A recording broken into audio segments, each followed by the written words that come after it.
ਵਾਹਿਗੁਰੂ ਜੀ ਕਾ ਖਾਲਸਾ, ਵਾਹਿਗੁਰੂ ਜੀ ਕੀ ਫਤਿਹ ਜੀ। ਸਾਰੇ ਵੀਰ ਭੈਣਾਂ ਨੂੰ ਸਵਾਗਤ ਹੈ ਜੀ ਤੁਹਾਡਾ ਆਨਲਾਈਨ ਗੁਰਮਤਿ ਕਲਾਸ ਵਿੱਚ। ਜਿਵੇਂ ਕਿ ਆਪ ਸਾਰਿਆਂ ਨੂੰ ਪਤਾ ਹੈ, ਕੁਝ ਦਿਨ ਤੋਂ ਅਸੀਂ ਸੂਹੀ ਕੀ ਵਾਰ ਦੀ ਵਿਚਾਰ ਸਾਂਝੀ ਕਰ ਰਹੇ ਹਾਂ ਔਰ ਜੀਵਨ ਜੁਗਤ ਸਿੱਖਣ ਦਾ ਯਤਨ ਕਰ ਰਹੇ ਹਾਂ। ਕੱਲ ਤੱਕ ਅਸੀਂ 12 ਪੌੜੀਆਂ ਦੀ ਵਿਚਾਰ ਸਾਂਝੀ ਕਰ ਚੁੱਕੇ ਹਾਂ। 13ਵੀਂ ਪੌੜੀ ਦੀ ਵਿਚਾਰ ਅਸੀਂ ਅੱਜ ਆਰੰਭ ਕਰਾਂਗੇ।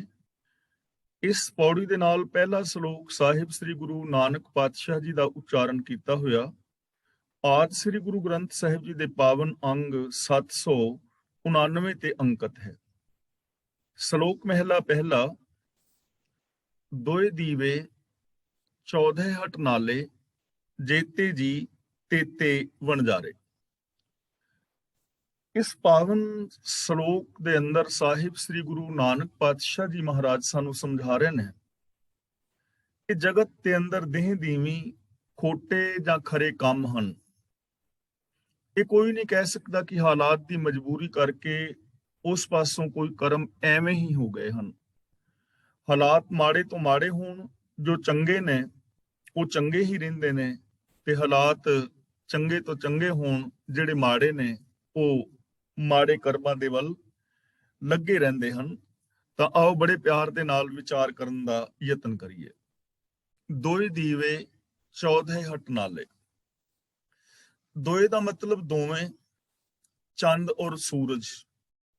ਦੀਵੇ ਦਾ ਮਤਲਬ ਸਮਝ ਲਓ ਇਹ ਦੀਵੇ ਨੇ। 14 ਦਾ ਮਤਲਬ 14 ਲੋਕ, ਜਿਵੇਂ 14 ਲੋਕ ਮੰਨੇ ਗਏ ਨੇ, 7 ਆਕਾਸ਼ 7 ਪਤਾਲ ਵਗੈਰਾ।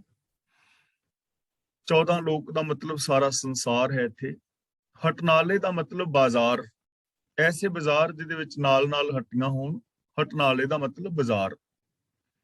ਤਾਂ ਗੁਰੂ ਪਾਤਸ਼ਾਹ ਜੀ ਸਾਨੂੰ ਸਮਝਾ ਰਹੇ ਨੇ, ਜਗਤ ਰੂਪ ਸ਼ਹਿਰ ਵਿੱਚ ਚੰਦ ਔਰ ਸੂਰਜ ਮਾਨੋ ਇਹ ਦੋ ਲੈਂਪ ਜਗ ਰਹੇ ਨੇ, ਦੋ ਦੀਵੇ ਨੇ, ਤੇ 14 ਲੋਕ ਯਾਨੀ ਸਾਰਾ ਸੰਸਾਰ ਮਾਨੋ ਇੱਕ ਬਾਜ਼ਾਰ ਦੀ ਤਰ੍ਹਾਂ ਹੈ।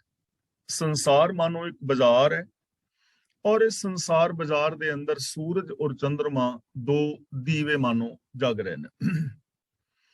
ਜੇਤੇ ਜੀ ਤੇਤੇ ਵਣਜਾਰੇ। ਜੇਤੇ ਦਾ ਮਤਲਬ ਜਿੰਨੇ ਵੀ, ਤੇਤੇ ਦਾ ਮਤਲਬ ਸਾਰੇ। ਜਿੰਨੇ ਵੀ ਅਜੀਬ ਜੰਤ ਨੇ, ਇਸਤਰੀਆਂ ਪੁਰਸ਼ ਆਦਿਕ ਨੇ, ਇਹ ਸਾਰੇ ਮਾਨੋ ਵਣਜਾਰੇ ਨੇ, ਇਹ ਸਾਰੇ ਵਪਾਰੀ ਨੇ। ਜਿਵੇਂ ਕਿਸੇ ਸ਼ਹਿਰ ਬਾਜ਼ਾਰ ਦੇ ਅੰਦਰ ਲੋਕ ਜਾਂਦੇ ਨੇ, ਉਤੋਂ ਖਰੀਦੋ ਫਰੋਖਤ ਕਰਦੇ ਨੇ, ਇਸੇ ਤਰ੍ਹਾਂ ਇਸ ਸੰਸਾਰ ਬਾਜ਼ਾਰ ਦੇ ਅੰਦਰ ਸਾਰੇ ਹੀ ਜੀਵ ਜੰਤ ਵਣਜਾਰੇ ਨੇ, ਜੀਵਨ ਦਾ ਵਪਾਰ ਕਰ ਰਹੇ ਨੇ, ਵਣਜਾਰ ਕਰ ਰਹੇ ਨੇ। ਖੁੱਲੇ ਹੱਟ ਹੋਆ ਵਪਾਰ। ਜਦੋਂ ਹੱਟ ਖੁੱਲ ਗਏ, ਵਪਾਰ ਹੋਣ ਲੱਗ ਪਿਆ। ਜਦੋਂ ਦੁਕਾਨਾਂ ਖੁੱਲ ਜਾਂਦੀਆਂ ਨੇ ਤਾਂ ਵਪਾਰ ਸ਼ੁਰੂ ਹੋ ਜਾਂਦਾ ਹੈ। ਇਸੇ ਤਰ੍ਹਾਂ ਖੁੱਲੇ ਹੱਟ ਦਾ ਮਤਲਬ ਜਦੋਂ ਇਹ ਜਗਤ ਰਚਨਾ ਹੋਈ, ਜਗਤ ਰਚਨਾ ਸ਼ੁਰੂ ਹੋ ਗਈ, ਤਾਂ ਜੀਵਾਂ ਦਾ ਜਿਹੜਾ ਜੀਵਨ ਦਾ ਵਪਾਰ ਸੀ ਉਹ ਵੀ ਸ਼ੁਰੂ ਹੋ ਗਿਆ। ਜੋ ਪਹੁੰਚੇ ਸੋ ਚੱਲਣਹਾਰ। ਜੋ ਪਹੁੰਚੇ ਦਾ ਮਤਲਬ ਜੋ ਵੀ ਇਸ ਬਾਜ਼ਾਰ ਵਿੱਚ ਪਹੁੰਚਿਆ ਹੈ। ਚੱਲਣਹਾਰ ਦਾ ਮਤਲਬ ਉਹ ਮੁਸਾਫਿਰ ਦੀ ਤਰ੍ਹਾਂ ਹੈ, ਉਹਨੇ ਵਾਪਸ ਚਲੇ ਜਾਣਾ ਹੈ। ਭਾਵ ਕਿ ਜੋ ਵੀ ਆਇਆ ਹੈ ਉਹਦੀ ਇੱਕ ਦਿਨ ਮੌਤ ਹੋਏਗੀ। ਇਸ ਸੰਸਾਰ ਦੇ ਉੱਤੇ ਸਦਾ ਥਿਰ ਕੋਈ ਵੀ ਨਹੀਂ ਹੈ। ਜੋ ਵਪਾਰੀ ਇੱਥੇ ਆਉਂਦਾ ਹੈ ਉਹ ਮੁਸਾਫਿਰ ਹੁੰਦਾ ਹੈ, ਉਹ ਟੁਰ ਜਾਂਦਾ ਹੈ। ਭਾਵ ਕਿ ਜੋ ਜੰਮਦਾ ਹੈ ਉਹਦੀ ਅਖੀਰ ਸਰੀਰਕ ਮੌਤ ਹੋ ਜਾਂਦੀ ਹੈ। ਧਰਮ ਦਲਾਲ ਪਾਏ ਨਿਸ਼ਾਨ। ਧਰਮ ਰਾਜਾ, ਇੱਥੇ ਧਰਮ ਰਾਜੇ ਦਾ ਮਤਲਬ ਹੈਗਾ ਧਰਮ ਦਾ ਕਾਨੂੰਨ, ਰੱਬ ਦਾ ਕਾਨੂੰਨ, ਯਾਨੀ ਕੁਦਰਤ ਦਾ ਜੋ ਬਜਵਾ ਨਿਯਮ ਹੈ। ਧਰਮ ਦਾ ਮਤਲਬ ਇੱਥੇ ਕੁਦਰਤ ਦਾ ਬਜਵਾ ਨਿਯਮ। ਪਾਏ ਨਿਸ਼ਾਨ ਦਾ ਮਤਲਬ ਨਿਸ਼ਾਨ ਪਾ ਦਿੰਦਾ ਹੈ। ਜੋ ਕੁਦਰਤ ਦਾ ਬਜਵਾ ਨਿਯਮ ਹੈ, ਇਹ ਮਾਨੋ ਇੱਕ ਦਲਾਲ ਹੈ।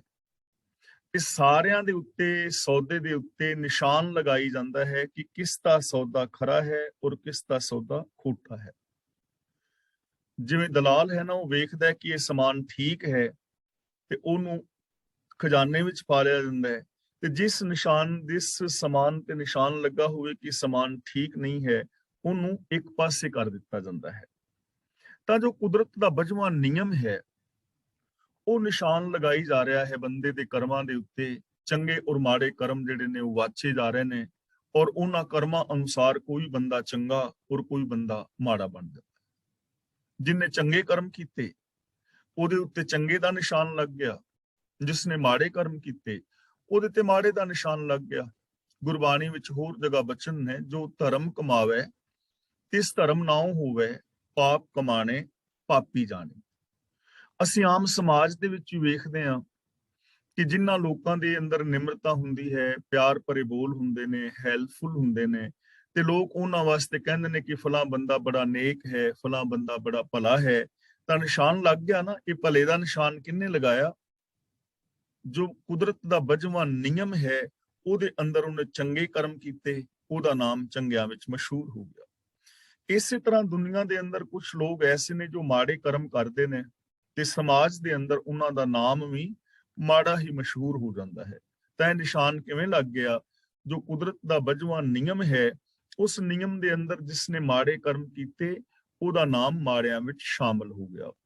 ਤਾਂ ਗੁਰੂ ਪਾਤਸ਼ਾਹ ਜੀ ਕਹਿੰਦੇ ਨੇ ਜੋ ਕੁਦਰਤ ਦਾ ਬਜਵਾ ਨਿਯਮ ਹੈ, ਉਹ ਸਾਰਿਆਂ ਦੇ ਕਰਮਾਂ ਦੇ ਉੱਤੇ ਨਿਸ਼ਾਨ ਲਗਾਈ ਜਾ ਰਿਹਾ ਹੈ। ਭਾਵ ਕੁਦਰਤ ਦੇ ਬਜਵੇਂ ਨਿਯਮ ਦੇ ਅੰਦਰ ਕੁਝ ਚੰਗੇ ਔਰ ਕੁਝ ਮਾੜੇ ਬਣਦੇ ਚਲੇ ਜਾਂਦੇ ਨੇ। ਨਾਨਕ ਨਾਮ ਲਾਹਾ ਪ੍ਰਵਾਨ। ਨਾਨਕ ਤੇ ਥੋੜਾ ਜਿਹਾ ਰੁਕ ਜਾਣਾ, ਨਾਨਕ ਨਾਮ ਇਕੱਠਾ ਨਹੀਂ ਪੜਨਾ। ਨਾਨਕ ਨਾਮ ਲਾਹਾ ਪ੍ਰਵਾਨ। ਪ੍ਰਵਾਨ ਦਾ ਮਤਲਬ ਮਨਜ਼ੂਰ, ਨਾਮ ਦਾ ਮਤਲਬ ਰੱਬੀ ਸਿਫਤ ਸਲਾਹ, ਰੱਬੀ ਹੁਕਮ ਵਿੱਚ ਤੁਰਨਾ। ਪ੍ਰਵਾਨ ਜੋ ਪ੍ਰਭੂ ਦੇ ਦਰ ਤੇ ਹੁੰਦਾ ਹੈ, ਨਫਾ ਕਬੂਲ ਹੁੰਦਾ ਹੈ, ਉਹ ਨਾਮ ਦਾ ਲਾਹਾ ਹੈ। ਯਾਨੀ ਰੱਬੀ ਸਿਫਤ ਸਲਾਹ ਦਾ ਜਿਨ੍ਹਾਂ ਨੇ ਲਾਹਾ ਖੱਟਿਆ ਹੈ, ਜੋ ਰੱਬੀ ਹੁਕਮ ਵਿੱਚ ਤੁਰੇ ਨੇ, ਜਿਨ੍ਹਾਂ ਨੇ ਪ੍ਰਭੂ ਦੀ ਸਿਫਤ ਸਲਾਹ ਕੀਤੀ ਹੈ, ਜੋ ਮਨ ਬਚਨ ਔਰ ਕਰਮ ਕਰਕੇ ਸੱਚ ਦੇ ਧਾਰਨੀ ਹੋਏ, ਗੁਣਾਂ ਦੇ ਧਾਰਨੀ ਹੋਏ, ਉਹਨਾਂ ਨੇ ਲਾਹਾ ਖੱਟਿਆ ਤੇ ਉਹ ਲੋਕ ਰੱਬੀ ਦਰ ਦੇ ਉੱਤੇ ਪ੍ਰਵਾਨ ਹੋ ਗਏ। ਪੰਜ ਪ੍ਰਵਾਨ ਪੰਜ ਪ੍ਰਧਾਨ ਪੰਚੇ ਪਾਵੇਂ, ਦਰਗਾਹਮਾਨ ਪੰਚੇ ਸੋਹੈ ਦਰ ਰਾਜਾਨ। ਉਹ ਲੋਕ ਪ੍ਰਵਾਨ ਹੋ ਜਾਂਦੇ ਨੇ ਜਿਨ੍ਹਾਂ ਨੇ ਨਾਮ ਦੀ ਖੱਟੀ ਖੱਟੀ, ਭਾਵ ਜਿਨ੍ਹਾਂ ਨੇ ਰੱਬੀ ਗੁਣਾਂ ਨੂੰ ਆਪਣੇ ਜੀਵਨ ਦਾ ਬੇਸ ਬਣਾਇਆ, ਜੋ ਰੱਬੀ ਰਜਾ ਦੇ ਅੰਦਰ ਤੁਰੇ, ਉਹ ਲੋਕ ਰੱਬੀ ਦਰਗਾਹ ਵਿੱਚ ਰੱਬੀ ਨਜ਼ਰ ਦੇ ਅੰਦਰ ਪ੍ਰਵਾਨ ਹੁੰਦੇ ਨੇ। ਭਾਵ ਉਹਨਾਂ ਦਾ ਜੀਵਨ ਸਫਲਾ ਹੁੰਦਾ ਹੈ, ਉਹਨਾਂ ਦਾ ਜੀਵਨ ਮੁਬਾਰਕ ਹੈ। ਘਰ ਆਏ ਵੱਜੀ ਵਾਧਾਈ। ਇੱਥੇ ਘਰ ਦਾ ਮਤਲਬ ਆਪਣੇ ਘਰ ਦੇ ਅੰਦਰ, ਹਿਰਦੇ ਦੇ ਅੰਦਰ ਆਏ, ਭਟਕਣਾ ਤੋਂ ਬਚ ਗਏ। ਕੁਝ ਲੋਕ ਨੇ ਜੋ ਭਟਕਣਾ ਦੇ ਵਿੱਚ ਪਏ ਹੋਏ ਨੇ, ਉਹ ਘਰ ਦੇ ਵਿੱਚ ਨਹੀਂ ਹਨ, ਉਹ ਟਿਕੇ ਹੋਏ ਨਹੀਂ ਹਨ, ਉਹਨਾਂ ਦਾ ਮਨ ਟਿਕਦਾ ਨਹੀਂ, ਦਸੀਂ ਪਾਸੀਂ ਦੌੜ ਰਿਹਾ ਹੈ। ਕਬਹੂ ਜੀੜਾ ਊਬ ਚੜਤ ਹੈ, ਕਬਹੂ ਜਾਏ ਪਿਆਲੇ। ਉਹਨਾਂ ਦਾ ਕੋਈ ਘਰ ਨਹੀਂ, ਕੋਈ ਟਿਕਾਣਾ ਨਹੀਂ। ਘਰ ਟਿਕਾਣੇ ਦਾ ਮਤਲਬ ਇੱਥੇ ਦੁਨੀਆ ਦਾ ਘਰ ਟਿਕਾਣੇ ਵਾਲੀ ਗੱਲ ਨਹੀਂ ਹੈ। ਘਰ ਟਿਕਾਣੇ ਦਾ ਮਤਲਬ ਕੋਈ ਉੱਚਾ ਗੋਲ, ਕੋਈ ਜ਼ਿੰਦਗੀ ਦਾ ਏਮ। ਜਿਵੇਂ ਸਾਡੇ ਜੀਵਨ ਦਾ ਗੋਲ ਹੈ ਕਿ ਅਸੀਂ ਸਚਿਆਰ ਬਣ ਕੇ ਜ਼ਿੰਦਗੀ ਜੀਣੀ, ਤਾਂ ਜਿਨ੍ਹਾਂ ਦਾ ਗੋਲ ਹੈ, ਜਦੋਂ ਆਪਣੇ ਘਰ ਵਿੱਚ ਆ ਜਾਂਦੇ ਨੇ, ਆਪਣੇ ਉਸ ਗੋਲ ਨੂੰ, ਆਪਣੇ ਜੀਵਨ ਦੇ ਮਨੋਰਥ ਨੂੰ ਪ੍ਰਾਪਤ ਕਰ ਲੈਂਦੇ ਨੇ, ਤਾਂ ਉਹਨਾਂ ਨੂੰ ਖੁਸ਼ੀ ਹੁੰਦੀ ਨਾ।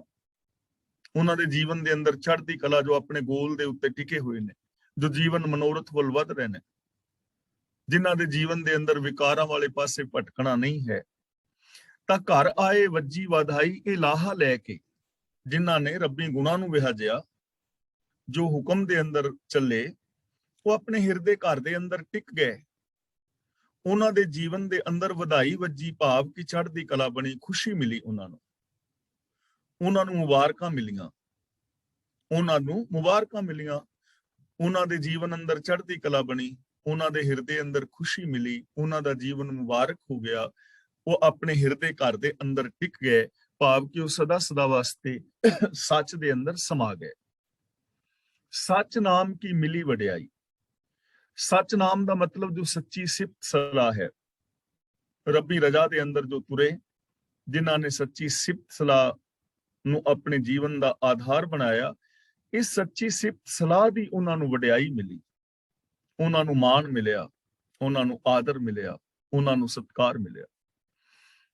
ਇਸ ਸੰਸਾਰ ਦੇ ਅੰਦਰ ਅਸੀਂ ਚੌਗਿਰਦੇ ਵੇਖਦੇ ਹਾਂ, ਮਾਣ ਆਦਰ ਔਰ ਸਤਿਕਾਰ ਉਹਨਾਂ ਨੂੰ ਹੀ ਮਿਲਦਾ ਹੈ ਜਿਨ੍ਹਾਂ ਨੇ ਕੁਝ ਨੇਕ ਕਰਮ ਕੀਤੇ ਹੁੰਦੇ ਨੇ, ਜਿਨ੍ਹਾਂ ਨੇ ਲੋਕ ਭਲਾਈ ਦੇ ਕੁਝ ਕੰਮ ਕੀਤੇ ਨੇ, ਜਿਨ੍ਹਾਂ ਨੇ ਕਿਸੇ ਦਾ ਕੋਈ ਬੁਰਾ ਨਹੀਂ ਕੀਤਾ ਹੁੰਦਾ। ਉਹਨਾਂ ਲੋਕਾਂ ਨੂੰ ਮਾਣ ਆਦਰ ਔਰ ਸਤਿਕਾਰ ਮਿਲਦਾ ਹੈ, ਦਿਲੀ ਪਿਆਰ ਮਿਲਦਾ ਹੈ।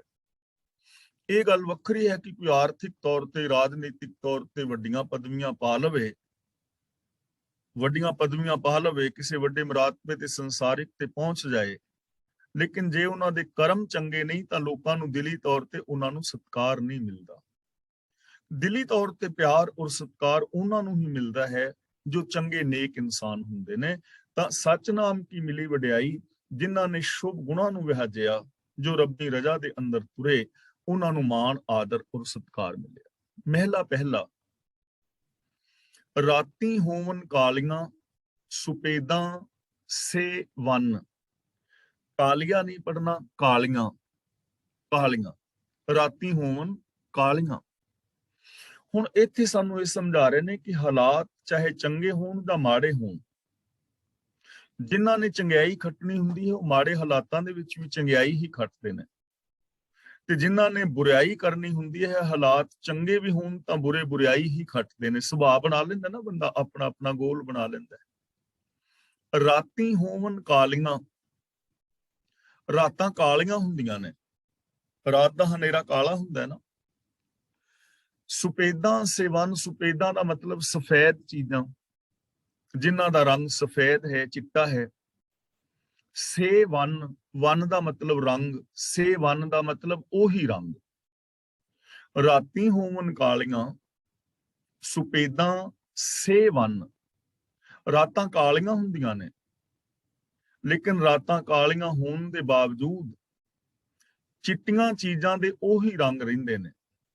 ਉਹਨਾਂ ਦੇ ਉੱਤੇ ਰਾਤ ਦੀ ਕਾਲਖ ਦਾ ਕੋਈ ਅਸਰ ਨਹੀਂ ਹੁੰਦਾ ਕਿ ਰਾਤ ਦਾ ਹਨੇਰਾ ਕਾਲਾ ਹੈ ਤਾਂ ਚਿੱਟਾ ਕੱਪੜਾ ਵੀ ਕਾਲਾ ਹੋ ਜਾਏ, ਐਸਾ ਨਹੀਂ ਹੁੰਦਾ। ਰਾਤਾਂ ਕਾਲੀਆਂ ਹੁੰਦੀਆਂ ਨੇ, ਰਾਤ ਨੂੰ ਹਨੇਰਾ ਹੁੰਦਾ ਹੈ, ਪਰ ਰਾਤ ਦੇ ਹਨੇਰੇ ਵਿੱਚ ਵੀ ਰਾਤ ਦੇ ਹਨੇਰੇ ਦਾ ਚਿੱਟੀ ਚੀਜ਼ ਦੇ ਉੱਤੇ ਕੋਈ ਅਸਰ ਨਹੀਂ ਪੈਂਦਾ। ਚਿੱਟੀ ਚੀਜ਼ ਚਿੱਟੀਓ ਹੀ ਰਹਿੰਦੀ ਹੈ। ਤਾਂ ਇੱਥੇ ਇਹ ਚੀਜ਼ ਸਮਝਾਈ ਜਾ ਰਹੀ ਹੈ ਕਿ ਹਾਲਾਤ ਚਾਹੇ ਮਾੜੇ ਵੀ ਹੋਣ, ਜੋ ਚੰਗੇ ਲੋਕ ਨੇ ਉਹ ਹਮੇਸ਼ਾ ਚੰਗੇ ਹੀ ਰਹਿੰਦੇ ਨੇ, ਉਹਨਾਂ ਉੱਤੇ ਮਾੜੀਆਂ ਹਾਲਾਤਾਂ ਦਾ ਕੋਈ ਅਸਰ ਨਹੀਂ ਹੁੰਦਾ ਕਿ ਮਾੜੇ ਸਮੇਂ ਕਰਕੇ, ਮਾੜੀਆਂ ਹਾਲਾਤਾਂ ਕਰਕੇ ਜਾਂ ਲੋਕਾਂ ਦੀ ਮਾੜੀ ਬਿਰਤੀ ਕਰਕੇ ਉਹ ਲੋਕ ਚੰਗੇ ਵੀ ਮਾੜੇ ਹੋ ਜਾਣ, ਐਸਾ ਕਦੇ ਨਹੀਂ ਹੁੰਦਾ। ਗੁਰਦੇਵ ਪਾਤਸ਼ਾਹ ਨੇ ਸਾਨੂੰ ਬੜੇ ਥਾਂ ਤੇ ਸਮਝਾਇਆ ਹੈ, ਮਲਿਆਗਰ ਭੁਯੰਗਮ ਬੇਢਿਓ ਤਾਂ ਸ਼ੀਤਲਤਾ ਨਾ ਤਜੰਤ। ਕਬੀਰ ਸੰਤ ਨਾ ਛਾੜੈ ਸੰਤਈ, ਜੋ ਕੋਟਿਕ ਮਿਲੇ ਅਸੰਤ। ਮਲਿਆਗਰ ਭੁਯੰਗਮ ਬੇਢਿਓ ਤਾਂ ਸ਼ੀਤਲਤਾ ਨਾ ਤਜੰਤ। ਜੋ ਭਲੇ ਪੁਰਸ਼ ਨੇ ਉਹ ਆਪਣੇ ਭਲੇ ਸੁਭਾਅ ਨੂੰ ਛੱਡਦੇ ਨਹੀਂ, ਭਾਵੇਂ ਹਜ਼ਾਰਾਂ ਮਾੜੇ ਸੁਭਾਅ ਵਾਲੇ ਲੋਕ ਮਿਲ ਜਾਣ। ਜਿਵੇਂ ਚੰਦਨ ਦੇ ਰੁੱਖ ਦੇ ਚਾਰ ਚੁਫੇਰੇ ਜੇ ਸੱਪ ਵੀ ਘੇਰਾ ਪਾ ਲੈਣ ਤਾਂ ਉਹਨਾਂ ਸੱਪਾਂ ਦੀ ਸੰਗਤ ਕਰਕੇ ਚੰਦਨ ਆਪਣੀ ਸ਼ੀਤਲਤਾ ਔਰ ਸੁਗੰਧ ਨੂੰ ਨਹੀਂ ਗਵਾਉਂਦਾ। ਇਸੇ ਤਰ੍ਹਾਂ ਰਾਤ ਦਾ ਹਨੇਰਾ ਬੇਸ਼ੱਕ ਕਾਲਾ ਹੋਵੇ, ਚਿੱਟੀਆਂ ਚੀਜ਼ਾਂ ਆਪਣੀ ਚਟਿਆਈ ਨੂੰ ਨਹੀਂ ਗਵਾਉਂਦੀਆਂ। ਤਾਂ ਗੁਰੂ ਜੀ ਸਮਝਾ ਰਹੇ ਨੇ ਕਿ ਬੇਸ਼ੱਕ ਚਾਰ ਚੁਫੇਰੇ ਹਾਲਾਤ ਮਾੜੇ ਹੋਣ, ਲੇਕਿਨ ਜਿਹੜੇ ਚੰਗੇ ਇਨਸਾਨ ਨੇ, ਰੱਬੀ ਗੁਣਾਂ ਦੇ ਧਾਰਨੀ ਨੇ, ਗੁਰਮਤਿ ਆਸ਼ੇ ਅਨੁਸਾਰ ਜ਼ਿੰਦਗੀ ਜੀਣ ਵਾਲੇ ਨੇ, ਉਹ ਮਾੜੇ ਕਰਮ ਨਹੀਂ ਕਰਦੇ, ਉਹਨਾਂ ਦਾ ਸੁਭਾਅ ਫਿਰ ਵੀ ਚੰਗਾ ਹੀ ਰਹਿੰਦਾ ਹੈ।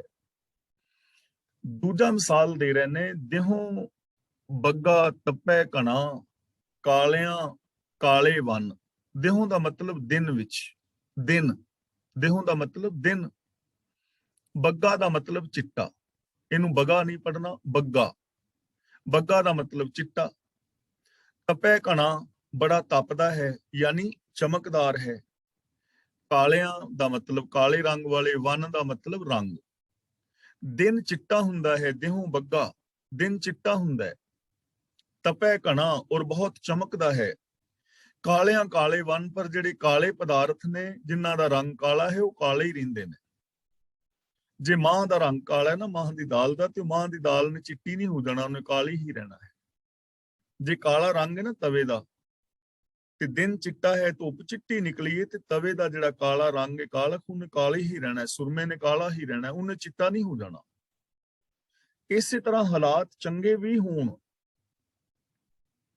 ਲੋਕ ਚਾਰ ਚੁਫੇਰੇ ਚੰਗੇ ਵੀ ਹੋਣ, ਪਰ ਜਿਹਦਾ ਬੁਰਾਈਆਂ ਵਾਲਾ ਸੁਭਾਅ ਹੈ ਨਾ, ਉਸ ਬੁਰਾਈਆਂ ਵਾਲੇ ਬੰਦੇ ਨੇ ਆਪਣਾ ਬੁਰਾ ਸੁਭਾਅ ਨਹੀਂ ਬਦਲਣਾ।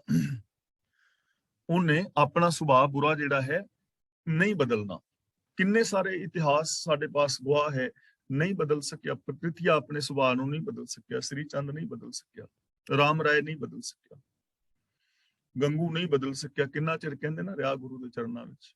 ਤਾਂ ਜਿਹੜੇ ਮਾੜੇ ਲੋਕ ਨੇ ਨਾ, ਜਿਨ੍ਹਾਂ ਨੇ ਆਪਣਾ ਮਾੜਾ ਸੁਭਾਅ ਬਣਾ ਲਿਆ, ਚਾਰ ਚਫੇਰੇ ਹਾਲਾਤ ਚੰਗੇ ਵੀ ਹੋਣ ਤੇ ਉਹ ਆਪਣੇ ਮਾੜੇ ਸੁਭਾਅ ਨੂੰ ਨਹੀਂ ਬਦਲਦੇ।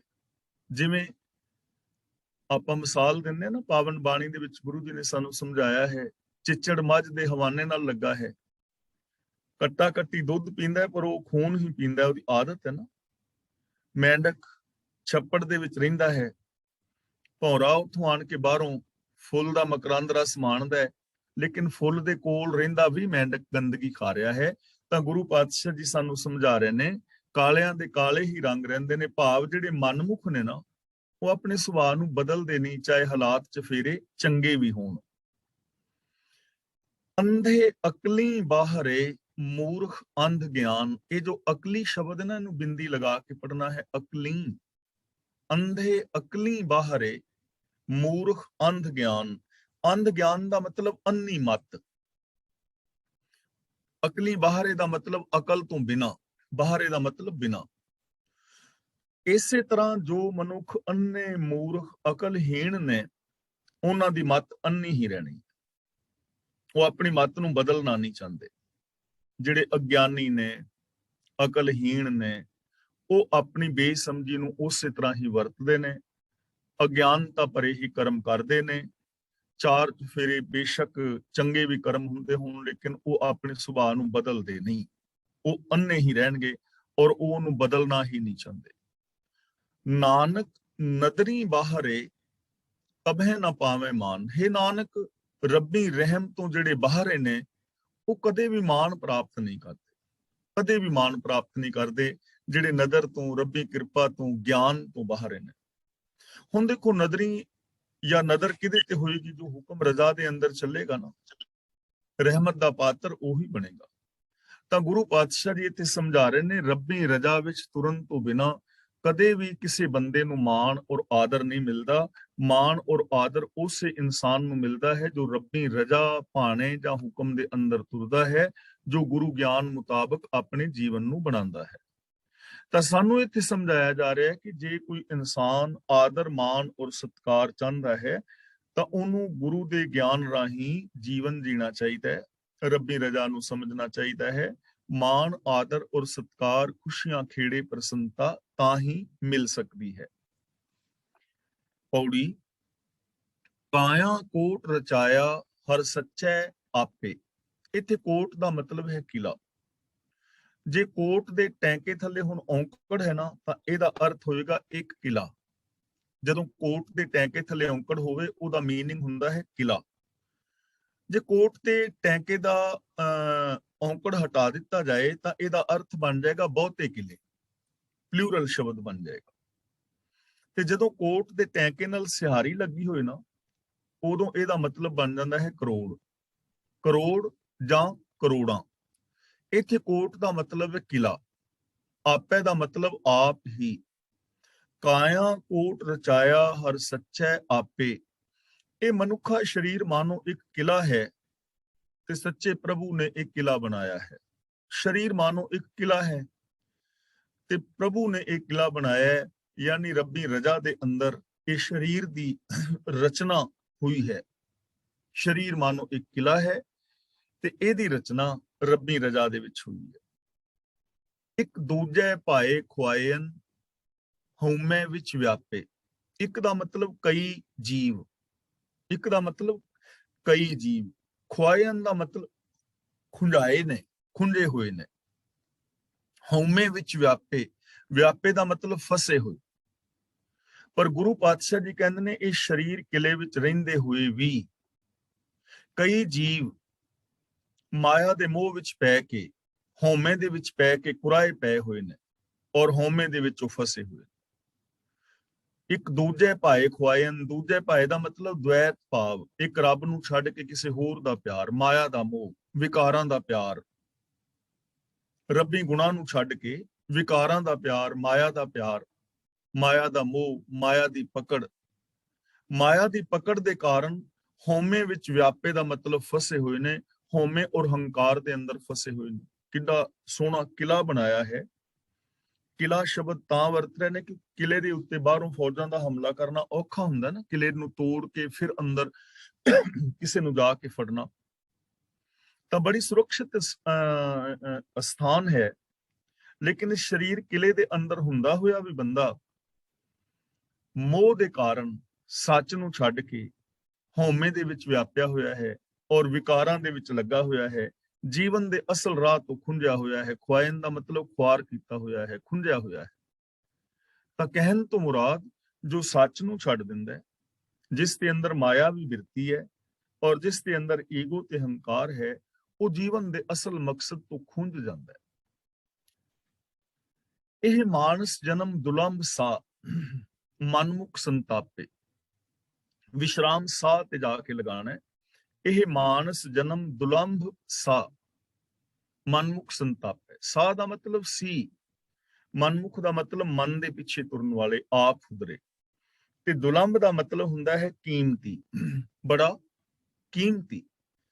ਇਹ ਮਾਨਸ ਜਨਮ ਜਿਹੜਾ ਹੈ, ਸਰੀਰ ਹੈ ਜਾਂ ਮਨੁੱਖਾ ਜ਼ਿੰਦਗੀ ਹੈ, ਇਹ ਅਲੱਭ ਵਸਤੂ ਸੀ, ਕੀਮਤੀ ਹੈ, ਦੁਰਲੱਭ ਮਿਲਣ ਵਾਲੀ ਚੀਜ਼, ਮਤਲਬ ਕੀਮਤੀ ਚੀਜ਼ ਹੈ।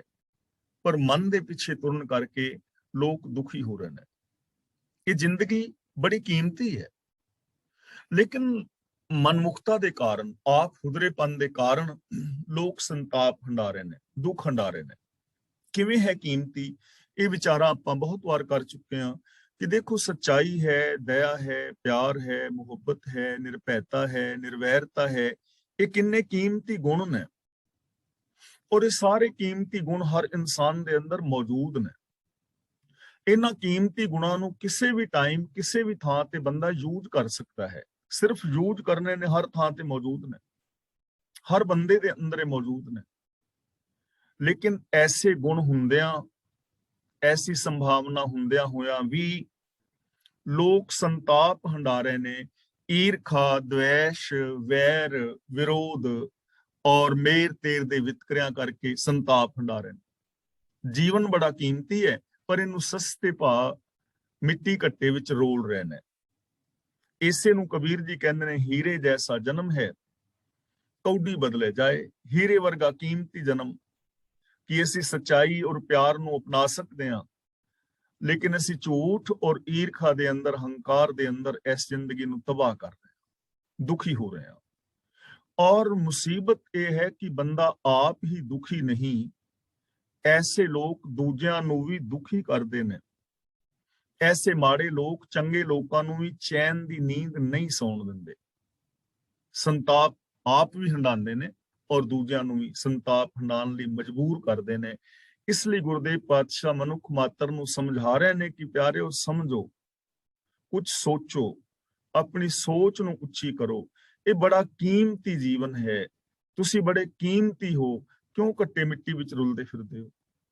ਤੁਹਾਡੇ ਅੰਦਰ ਇੰਨੇ ਗੁਣਾਂ ਦੀ ਸੰਭਾਵਨਾ ਹੈ, ਕਿਉਂ ਔਗੁਣਾਂ ਦੇ ਵਿੱਚ ਆਪਣਾ ਜੀਵਨ ਤਬਾਹ ਕਰਦੇ? ਜਿਸ ਆਪ ਬੁਝਾਏ ਸੋ ਬੁਝਸੀ, ਜਿਸ ਸਤਿਗੁਰ ਥਾਪੇ। ਹੁਣ ਸਾਰੀ ਗੱਲ ਦਾ ਨਿਚੋੜ ਦੇ ਰਹੇ ਨੇ ਕਿ ਇਹ ਸਮਝ ਉਹਨੂੰ ਆਉਂਦੀ ਹੈ ਜਿਹਨੂੰ ਪ੍ਰਭੂ ਆਪ ਬਖਸ਼ਦਾ ਹੈ, ਜਿਹਨੂੰ ਪ੍ਰਭੂ ਆਪ ਬਖਸ਼ਦਾ ਹੈ, ਰਹਿਮਤ ਕਰਦਾ ਹੈ, ਉਹਨੂੰ ਇਹ ਸਮਝ ਆਉਂਦੀ ਹੈ। ਤੇ ਨਾਲ ਹੀ ਇਹ ਸਮੱਸਿਆ ਵੀ ਹੱਲ ਕੀਤੀ ਵੀ ਬਖਸ਼ਿਸ਼ ਕਿਹਦੇ ਤੇ ਹੁੰਦੀ ਹੈ? ਜਿਸ ਸਤਿਗੁਰ ਥਾਪੇ, ਜਿਹਨੂੰ ਸਤਿਗੁਰ ਥਾਪਣਾ ਦਿੰਦਾ ਹੈ, ਭਾਵ ਜੋ ਗੁਰੂ ਦੀ ਸ਼ਰਨ ਵਿੱਚ ਆਉਂਦਾ ਹੈ, ਜੋ ਗੁਰੂ ਦੇ ਗਿਆਨ ਮੁਤਾਬਕ ਜ਼ਿੰਦਗੀ ਜੀਂਦਾ ਹੈ, ਉਹਨੂੰ ਇਹ ਸਮਝ ਆ ਜਾਂਦੀ ਹੈ, ਰੱਬ ਦੀ ਰਹਿਮਤ ਬਖਸ਼ਿਸ਼ ਦਾ ਪਾਤਰ ਬਣ ਜਾਂਦਾ ਹੈ। ਹੁਣ ਬਖਸ਼ਿਸ਼ ਦਾ ਚਾਰ ਚੁਫੇਰੇ ਖਿਲਰੀ ਹੋਈ ਹੈ, ਫੈਲੀ ਹੋਈ ਹੈ, ਬਰਸ ਰਹੀ ਹੈ। ਰੱਬ ਦੀ ਰਹਿਮਤ ਦੀ ਬਰਸਾਤ ਤੇ ਹਰ ਥਾਂ ਤੇ ਹਰ ਵਕਤ ਹੋ ਰਹੀ। ਸੱਚਾਈ ਹੈ, ਦਇਆ ਹੈ, ਧਰਮ ਹੈ, ਧੀਰਜ ਹੈ, ਪ੍ਰੇਮ ਹੈ, ਮੁਹੱਬਤ ਹੈ, ਨਿਰਭੈਤਾ ਹੈ, ਨਿਰਵੈਰਤਾ ਹੈ, ਤਾਂ ਹਰ ਥਾਂ ਤੇ ਬਰਸ ਰਹੀ ਹੈ। ਕਿਹੜੀ ਐਸੀ ਜਗ੍ਹਾ ਹੈ ਜਿੱਥੇ ਨਾ ਹੋਵੇ? ਕਿਹੜਾ ਐਸਾ ਇਨਸਾਨ ਹੈ ਜਿਹਦੇ ਅੰਦਰ ਇਹ ਗੁਣ ਨਾ ਹੋਣ? ਕਿਹੜਾ ਐਸਾ ਇਨਸਾਨ ਹੈ ਜੋ ਇਹਨਾਂ ਨੂੰ ਯੂਜ਼ ਨਾ ਕਰ ਸਕਦਾ ਹੋਵੇ? ਸਾਰੇ ਕਰ ਸਕਦੇ ਨੇ, ਪਰ ਇਹਨਾਂ ਨੂੰ ਯੂਜ਼ ਉਹ ਕਰਦੇ ਨੇ ਜੋ ਗੁਰੂ ਦੇ ਚਰਨਾਂ ਦੀ ਸ਼ਰਨ ਵਿੱਚ ਜਾਂਦੇ ਨੇ, ਜਿਨ੍ਹਾਂ ਨੂੰ ਗੁਰੂ ਤੋਂ ਵਿਵੇਕ ਬੁੱਧ ਮਿਲਦੀ ਹੈ, ਜਿਨ੍ਹਾਂ ਨੂੰ ਕਾਮਨ ਸੈਂਸ ਮਿਲਦੀ ਹੈ, ਜਿਨ੍ਹਾਂ ਨੂੰ ਸੂਝ ਔਰ ਸਮਝ ਆ ਜਾਂਦੀ ਹੈ, ਹਕੀਕਤ ਦੀ ਸਮਝ ਪੈਂਦੀ ਹੈ, ਫਿਰ ਉਹ ਲੋਕ ਇਹਨਾਂ ਨੂੰ ਵਰਤਦੇ ਨੇ। ਇਸ ਲਈ ਜੇ ਅਸੀਂ ਚਾਹੁੰਦੇ ਹਾਂ ਕਿ ਸਾਡਾ ਜੀਵਨ, ਸਾਡਾ ਸਮਾਜ ਇਹ ਚੰਗਾ ਬਣੇ, ਤਾਂ ਸਾਨੂੰ ਚਾਹੀਦਾ ਹੈ ਅਸੀਂ ਗੁਰਬਾਣੀ ਨੂੰ ਆਪ ਪੜ੍ਹੀਏ, ਗੁਰਬਾਣੀ ਦੇ ਅਰਥ ਭਾਵ ਵਿਚਾਰੀਏ ਔਰ ਗੁਰਬਾਣੀ ਮੁਤਾਬਕ ਜ਼ਿੰਦਗੀ ਜੀਵੀਏ। ਗੁਰਬਾਣੀ ਦੀ ਬੇਸ਼ੱਕ ਇੱਕ ਪੰਕਤੀ ਰੋਜ਼ ਪੜ੍ਹੀਏ, ਅਸੀਂ ਕਹਿੰਦੇ ਨਾ ਸਾਡੀ ਲਾਈਫ ਬਿਜੀ ਹੈ, ਔਰ ਹੈ ਬਿਜੀ, ਵਾਸਤਵ ਚ ਕੋਈ ਦੋ ਰਾਏ ਨਹੀਂ, ਬਿਜੀ ਹੈ ਲਾਈਫ। ਲੇਕਿਨ ਇੱਕ ਪੰਕਤੀ ਪੜਨ ਲਈ ਤੇ ਟਾਈਮ ਨਿਕਲ ਸਕਦਾ ਨਾ। ਸੋਚਣਾ ਹੋਵੇ ਜੇ ਸੋਚੀ ਲੱਖ ਵਾਰ, ਇੰਨੀ ਪੰਕਤੀ ਪੜਨ ਲਈ ਕਿੰਨਾ ਟਾਈਮ ਲੱਗਦਾ ਹੈ? ਇੰਨਾ ਟਾਈਮ ਤੇ ਨਿਕਲ ਸਕਦਾ ਹੈ। ਔਰ ਇਹਦਾ ਮੀਨਿੰਗ ਪੜਨ ਲੱਗਿਆ ਵੀ ਇੰਨਾ ਕੀ ਟਾਈਮ ਲੱਗਣਾ ਹੈ ਕਿ ਜੇ ਮੈਂ ਹਜ਼ਾਰਾਂ ਵਾਰ ਵੀ, ਲੱਖਾਂ ਵਾਰ ਵੀ ਇਹ ਸਰੀਰ ਨੂੰ ਧੋਵਾਂ ਤਾਂ ਸਰੀਰ ਨੂੰ ਧੋਣ ਦੇ ਨਾਲ ਮਨ ਪਵਿੱਤਰ ਨਹੀਂ ਹੁੰਦਾ। ਹੁਣ ਇੰਨਾ ਟਾਈਮ ਵੀ ਬੰਦਾ ਨਹੀਂ ਕੱਢ ਸਕਦਾ। ਬੇਸ਼ੱਕ ਇੱਕ ਪੰਕਤੀ ਪੜੋ, ਉਹਦੇ ਅਰਥ ਪੜੋ ਔਰ ਫਿਰ ਉਹਨੂੰ ਇੰਪਲੀਮੈਂਟ ਕਰੋ। ਇੱਕ ਪੰਕਤੀ ਹੀ ਜ਼ਿੰਦਗੀ ਨੂੰ ਬਦਲ ਦੇਵੇਗੀ। ਇਸ ਲਈ ਗੁਰਬਾਣੀ ਨੂੰ ਆਪ ਪੜੋ, ਜਿੰਨਾ ਟਾਈਮ ਕਿਸੇ ਕੋਲ ਹੈ, ਜਿੰਨੀ ਪੜ ਸਕਦੇ ਹੋ, ਘੱਟ ਵੱਧ, ਲੇਕਿਨ ਬਾਣੀ ਦੇ ਅਰਥ ਭਾਵ ਪੜੋ ਔਰ ਉਹਨਾਂ ਅਰਥਾਂ ਮੁਤਾਬਕ ਜ਼ਿੰਦਗੀ ਜੀਣੀ ਸ਼ੁਰੂ ਕਰੋ, ਇੰਪਲੀਮੈਂਟ ਕਰੋ, ਰਿਜ਼ਲਟ ਤਾਂ ਨਿਕਲਣਗੇ। ਸਭ ਜਗ ਖੇਲ ਰਚਾਇਓ, ਸਭ ਵਰਤੈ ਆਪੇ। ਤੇ ਜੋ ਗੁਰੂ ਦੇ ਚਰਨਾਂ ਦੀ ਸ਼ਰਨ ਵਿੱਚ ਆਉਂਦਾ ਨਾ, ਜਦੋਂ ਸੱਚ ਦੇ ਨਾਲ ਜੁੜਦਾ ਹੈ, ਤਾਂ ਫਿਰ ਉਹਨੂੰ ਇਹ ਸਮਝ ਆ ਜਾਂਦੀ ਹੈ ਕਿ ਇਹ ਸਾਰਾ ਜਗਤ ਪ੍ਰਭੂ ਨੇ ਇੱਕ ਖੇਲ ਬਣਾਈ ਹੈ। ਸਭ ਜਗ ਖੇਲ ਰਚਾਏ, ਉਨਕੀ ਉਹਦਾ ਖੇਲ ਹੈ। ਸਭ ਵਰਤੈ ਆਪੇ, ਔਰ ਸਭ ਥਾਵਾਂ ਤੇ ਆਪ ਹੀ ਆਪ ਵਰਤ ਰਿਹਾ ਹੈ, ਆਪ ਹੀ ਵਿਆਪਕ ਹੈ, ਉਹਦੇ ਤੋਂ ਬਿਨਾ ਕੋਈ ਵੀ ਨਹੀਂ। ਉਹ ਆਪ ਹੀ ਇਹ ਸੰਸਾਰ ਰੂਪ ਹੋਇਆ ਪਿਆ ਹੈ ਔਰ ਇਹ ਸੰਸਾਰ ਇੱਕ ਖੇਲ ਹੈ। ਇਸ ਸੰਸਾਰ ਦੇ ਅੰਦਰ ਆਪ ਹੀ ਸਭ ਥਾਵਾਂ ਦੇ ਉੱਤੇ ਵਰਤ ਰਿਹਾ ਹੈ। ਇਹ ਸਮਝ ਪੈ ਜਾਂਦੀ ਹੈ ਕਿ ਅਸੀਂ ਰੱਬ ਤੋਂ ਵੱਖਰੇ ਨਹੀਂ ਹਾਂ, ਇਹ ਦੁਨੀਆ ਇੱਕ ਖੇਲ ਹੈ। ਤੇ ਫਿਰ ਬੰਦਾ ਇਸ ਜ਼ਿੰਦਗੀ ਨੂੰ ਖੇਲ ਦੀ ਤਰ੍ਹਾਂ ਖੇਲਦਾ ਹੈ। ਕੰਮ ਕਰਨ ਲੱਗਿਆ ਥਕਾਵਟ ਹੁੰਦੀ ਹੈ ਨਾ, ਖੇਲਦਿਆਂ ਥਕਾਵਟ ਨਹੀਂ ਹੁੰਦੀ। ਕੰਮ ਕਰਨ ਲੱਗਿਆ ਬੰਦਾ ਕਈ ਵਾਰ ਪਰੇਸ਼ਾਨ ਹੋ ਜਾਂਦਾ ਹੈ, ਪਰ ਖੇਡਦਿਆਂ ਬੰਦਾ ਪਰੇਸ਼ਾਨ ਨਹੀਂ ਹੁੰਦਾ। ਜੇ ਇਸ ਜ਼ਿੰਦਗੀ ਨੂੰ ਖੇਲ ਸਮਝ ਕੇ ਖੇਲਾਂਗੇ ਤਾਂ ਨਾ ਕਦੇ ਥਕਾਵਟ ਹੋਏਗੀ ਔਰ ਨਾ ਹੀ ਕਦੇ ਪਰੇਸ਼ਾਨੀ ਹੋਏਗੀ। ਤੇ ਇਸ ਜੀਵਨ ਖੇਲ ਦੇ ਅੰਦਰ ਹਰ ਇਨਸਾਨ ਨੂੰ ਪਾਰਟ ਮਿਲਿਆ ਹੈ, ਕੋਈ ਨਾ ਕੋਈ ਰੋਲ ਮਿਲਿਆ ਹੈ। ਉਸ ਰੋਲ ਨੂੰ ਚੰਗੀ ਤਰ੍ਹਾਂ ਨਿਭਾਉਣਾ ਹੈ। ਕਿੰਨੇ ਸਾਰੇ ਸਾਡੇ ਰੋਲ ਨੇ ਨਾ, ਔਰਤਾਂ ਨੇ ਬੇਟੀ ਹੈ, ਭੈਣ ਹੈ, ਪਤਨੀ ਹੈ, ਮਾਂ ਹੈ, ਨੂੰਹ ਹੈ, ਸੱਸ ਹੈ, ਚਾਚੀ ਤਾਈ ਹੈ, ਕਿੰਨੇ ਸਾਰੇ ਰਿਸ਼ਤੇ ਨੇ ਔਰਤ ਦੇ। ਇਸੇ ਤਰ੍ਹਾਂ ਬੰਦਾ ਹੈ ਤਾਂ ਬੰਦਾ ਬੇਟਾ ਹੈ, ਪਿਤਾ ਹੈ, ਭਰਾ ਹੈ, ਚਾਚਾ ਹੈ, ਤਾਇਆ ਹੈ, ਭਤੀਜਾ ਹੈ, ਸਹੁਰਾ ਜਵਾਈ ਹੈ, ਮਾਮਾ ਨਾਨਾ ਹੈ, ਕਿੰਨੇ ਸਾਰੇ ਰਿਸ਼ਤੇ ਨੇ। ਤਾਂ ਸੱਚ ਨੂੰ ਆਧਾਰ ਬਣਾ ਕੇ ਇਹਨਾਂ ਫਰਜ਼ਾਂ ਨੂੰ ਪੂਰਾ ਕਰਨਾ ਖੁਸ਼ੀ-ਖੁਸ਼ੀ ਦੇ ਨਾਲ। ਤੇ ਇਹ ਫਰਜ਼ ਰਿਸ਼ਤਿਆਂ ਤੱਕ ਸੀਮਤ ਨਹੀਂ। ਜਿਹੜਾ ਵੱਡਾ ਯੂਨੀਵਰਸ ਹੈ, ਓਡੇ ਵੱਡੇ ਹੀ ਸਾਡੇ ਫਰਜ਼ ਨੇ। ਮਨੁੱਖਤਾ ਲਈ ਕੀ ਫਰਜ਼ ਨੇ, ਪੜੋਸੀਆਂ ਲਈ ਕੀ ਫਰਜ਼ ਨੇ, ਵਨਸਪਤੀ ਲਈ ਕੀ ਫਰਜ਼ ਨੇ, ਪਸ਼ੂ ਪੰਛੀਆਂ ਲਈ ਕੀ ਫਰਜ਼ ਨੇ। ਸੱਚ ਨੂੰ ਆਧਾਰ ਬਣਾ ਕੇ ਖੁਸ਼ੀ-ਖੁਸ਼ੀ ਦੇ ਨਾਲ ਇਹਨਾਂ ਫਰਜ਼ਾਂ ਨੂੰ ਪੂਰਿਆਂ ਕਰੇਗਾ ਜਿਹੜਾ ਬੰਦਾ, ਉਹ ਸੁਖੀ ਔਰ ਸ਼ਾਂਤ ਰਹੇਗਾ, ਜ਼ਿੰਦਗੀ ਆਨੰਦਮਈ ਬਣ ਜਾਏਗੀ। ਸ਼ਲੋਕ ਮਹਿਲਾ ਪਹਿਲਾ। ਚੋਰਾਂ ਜਾਰਾਂ ਰੰਡੀਆਂ ਕੁੱਟਣੀਆਂ ਦੀ ਬਾਣ। ਤਾਂ ਇੱਥੇ ਸਾਨੂੰ ਸਮਝਾ ਰਹੇ ਨੇ ਕਿ ਮੰਦੇ ਆਦਮੀ ਜਿਹੜੇ ਨੇ ਨਾ, ਮਾੜੀ ਬਿਰਤੀ ਵਾਲੇ, ਸੁਭਾਵਕ ਹੀ ਮੰਦਿਆਂ ਦੇ ਨਾਲ ਮਿਲਣ ਦੀ ਰੁਚੀ ਰੱਖਦੇ ਨੇ। ਜਿਹੜੇ ਮਾੜੇ ਸੁਭਾਅ ਵਾਲੇ ਲੋਕ ਨੇ, ਸੁਭਾਵਕ ਤੌਰ ਤੇ ਹੀ ਮਾੜੀ ਬਿਰਤੀ ਵਾਲਿਆਂ ਦੇ ਨਾਲ ਮਿਲਣ ਦੀ ਉਹਨਾਂ ਦੀ ਰੁਚੀ ਹੁੰਦੀ ਹੈ। ਉਹਨਾਂ ਨੂੰ ਹਰੀ ਦੇ ਜੋ ਗੁਣ ਨੇ ਜਾਂ ਚੰਗੀ ਗੱਲ ਹੈ, ਉਹ ਚੰਗੀ ਲੱਗਦੀ ਹੀ ਨਹੀਂ। ਔਰ ਕਈ ਸਾਰੇ ਲੋਕ ਨੇ ਜੋ ਮੰਦੀ ਸੰਗਤ ਵਿੱਚ ਹੀ ਰਹਿੰਦੇ ਨੇ, ਲੇਕਿਨ ਕਈ ਸਾਰੇ ਲੋਕ ਨੇ ਜੋ ਚੰਗੀ ਜ਼ਿੰਦਗੀ ਜੀ ਰਹੇ ਨੇ, ਉਹਨਾਂ ਨੂੰ ਚੰਗੇ ਲੋਕਾਂ ਦੀ ਸੰਗਤ ਚੰਗੀ ਲੱਗਦੀ ਹੈ, ਉਹਨਾਂ ਨੂੰ ਚੰਗੀਆਂ ਗੱਲਾਂ ਚੰਗੀਆਂ ਲੱਗਦੀਆਂ ਨੇ, ਉਹ ਮਾੜੀਆਂ ਗੱਲਾਂ ਨੂੰ ਪਸੰਦ ਨਹੀਂ ਕਰਦੇ।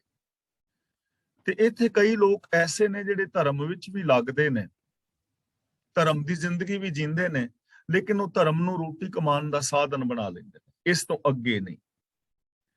ਪਰ ਅਸਲ ਧਰਮ ਜਿਹੜਾ ਹੈ, ਗੁਰੂ ਜੀ ਇੱਥੇ ਸਮਝਾ ਰਹੇ ਨੇ, ਜੋ ਅਸਲ ਧਰਮ ਹੈ ਉਹ ਰੱਬੀ ਰਜ਼ਾ ਦੇ ਵਿੱਚ ਤੁਰਨਾ ਹੈ, ਰੱਬੀ ਗੁਣਾਂ ਦੇ ਨਾਲ ਪਿਆਰ ਕਰਨਾ ਅਸਲੀ ਧਰਮ ਹੈ। ਸੱਚ ਨੂੰ ਆਧਾਰ ਬਣਾ ਕੇ ਮਨੁੱਖੀ ਫਰਜ਼ਾਂ ਨੂੰ ਪੂਰੇ ਕਰਨਾ ਅਸਲੀ ਧਰਮ ਹੈ। ਇਸ ਪਾਵਨ ਸ਼ਲੋਕ ਰਾਹੀਂ ਸਾਨੂੰ ਸਮਝਾ ਰਹੇ ਨੇ, ਚੋਰਾਂ ਜਾਰਾਂ ਰੰਡੀਆਂ ਕੁੱਟਣੀਆਂ ਦੀ ਬਾਣ। ਇੱਥੇ ਚੋਰਾ ਜਾਰਾ ਰੰਡੀਆਂ ਨਹੀਂ ਪੜਨਾ, ਬਿੰਦੀ ਲਗਾਣੀ ਹੈ। ਚੋਰਾਂ ਜਾਰਾਂ ਰੰਡੀਆਂ ਕੁੱਟਣੀਆਂ ਦੀ ਬਾਣ। ਚੋਰਾਂ ਦਾ ਮਤਲਬ ਚੋਰ, ਤੇ ਜਾਰ ਦਾ ਮਤਲਬ ਹੁੰਦਾ ਹੈ ਵਿਭਚਾਰੀ, ਯਾਰ ਦਾ ਮਤਲਬ ਵਿਭਚਾਰੀ ਬੰਦਾ, ਵਿਭਚਾਰੀ ਮਨੁੱਖ। ਇੱਥੇ ਰੰਡੀ ਦਾ ਮਤਲਬ ਉਹ ਨਹੀਂ ਹੈ ਕਿ ਜਿਸ ਦਾ ਪਤੀ ਗੁਜ਼ਰ ਗਿਆ ਹੈ। ਇੱਥੇ ਰੰਡੀ ਦਾ ਮਤਲਬ ਹੈ ਵਿਭਚਾਰਨ ਔਰਤ। ਜੋ ਕਰੈਕਟਰਲੈਸ ਔਰਤ ਹੈ। ਤੇ ਕੁੱਟਣੀ ਕਹਿੰਦੇ ਨੇ ਫੱਫੇ ਕੁੱਟਣੀ ਨੂੰ। ਇੱਥੇ ਮੈਨੂੰ ਇਹ ਸ਼ਬਦ ਵਰਤਣਾ ਪੈਣਾ ਹੈ। ਜਿਵੇਂ ਅਸੀਂ ਕਹਿੰਦੇ ਫਲਾਂ ਬੰਦਾ ਦੱਲਾ ਹੈ। ਹੁਣ ਦੱਲਾ ਪਤਾ ਕਿਹਨੂੰ ਕਹਿੰਦੇ ਨੇ? ਜੋ ਕਿਸੇ ਵਿਚਾਰ ਕਮਾਉਣ ਵਾਸਤੇ ਇਸਤਰੀ ਔਰ ਮਰਦ ਦਾ ਸੌਦਾ ਕਰਾਉਂਦਾ ਹੈ, ਉਹਨੂੰ ਦੱਲਾ ਕਹਿ ਦਿੰਦੇ। ਇਸੇ ਤਰ੍ਹਾਂ ਦੱਲੀ ਕਿਹਨੂੰ ਕਹਿੰਦੇ ਨੇ? ਜਿਹੜੀ ਔਰਤ ਵਿਚਾਰ ਕਮਾਉਣ ਵਾਸਤੇ ਕਿਸੇ ਮਰਦ ਇਸਤਰੀ ਦਾ ਸੰਬੰਧ ਬਣਾਉਂਦੀ ਹੈ, ਪੈਸੇ ਵਗੈਰਾ ਲੈ ਕੇ, ਜਾਂ ਜਿਸ ਤਰ੍ਹਾਂ ਵੀ, ਉਹਨੂੰ ਦੱਲੀ ਕਹਿੰਦੇ ਨੇ। ਇੱਥੇ ਕੁੱਟਣੀ ਸ਼ਬਦ ਉਹਦੇ ਵਾਸਤੇ ਵਰਤਿਆ ਹੈ, ਦੱਲੀ ਵਾਸਤੇ। ਦੀਵਾਨ, ਦੀਵਾਨ ਦਾ ਮਤਲਬ ਮਜਲਸ, ਮਜਲਸ ਇਕੱਠੀ ਹੁੰਦੀ ਹੈ ਨਾ, ਬਹਿਣ ਖਲੋਣ ਦੀ ਸਾਂਝ।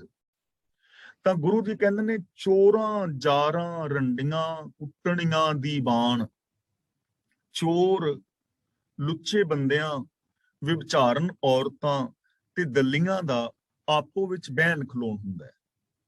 ਇਹਨਾਂ ਦਾ ਆਪਸ ਦੇ ਵਿੱਚ ਮਿਲਵਰਤਨ ਹੁੰਦਾ ਹੈ, ਇਹਨਾਂ ਦੀ ਆਪਸ ਦੇ ਅੰਦਰ ਸਾਂਝ ਹੁੰਦੀ ਹੈ।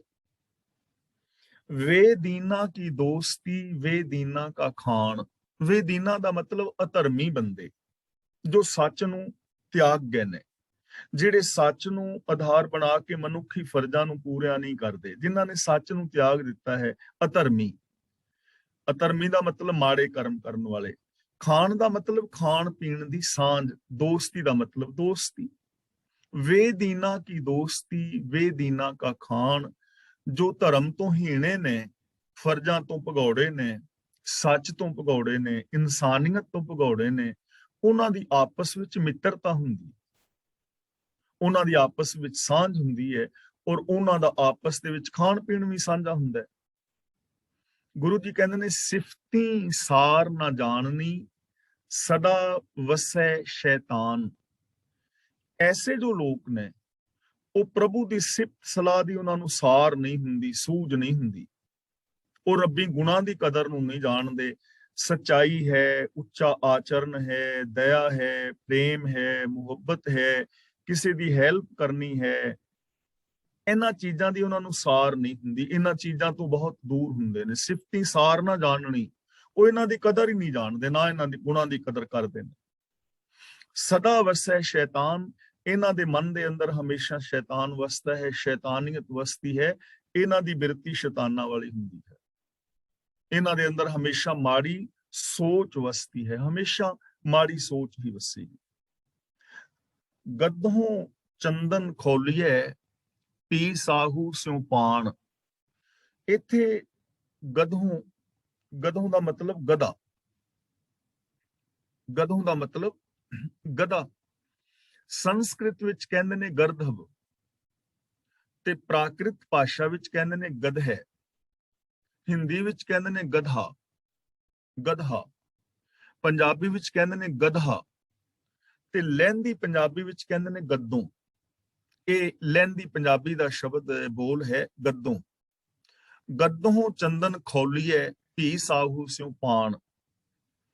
ਚੰਦਨ ਦਾ ਮਤਲਬ ਚੰਦਨ, ਗੱਦੋਂ ਦਾ ਮਤਲਬ ਖੋਤਾ, ਖੌਲੀਏ ਦਾ ਮਤਲਬ ਜੇ ਮਲਿਆ ਜਾਏ, ਮਾਲਿਸ਼ ਕੀਤੀ ਜਾਏ, ਮਲਿਆ ਜਾਏ।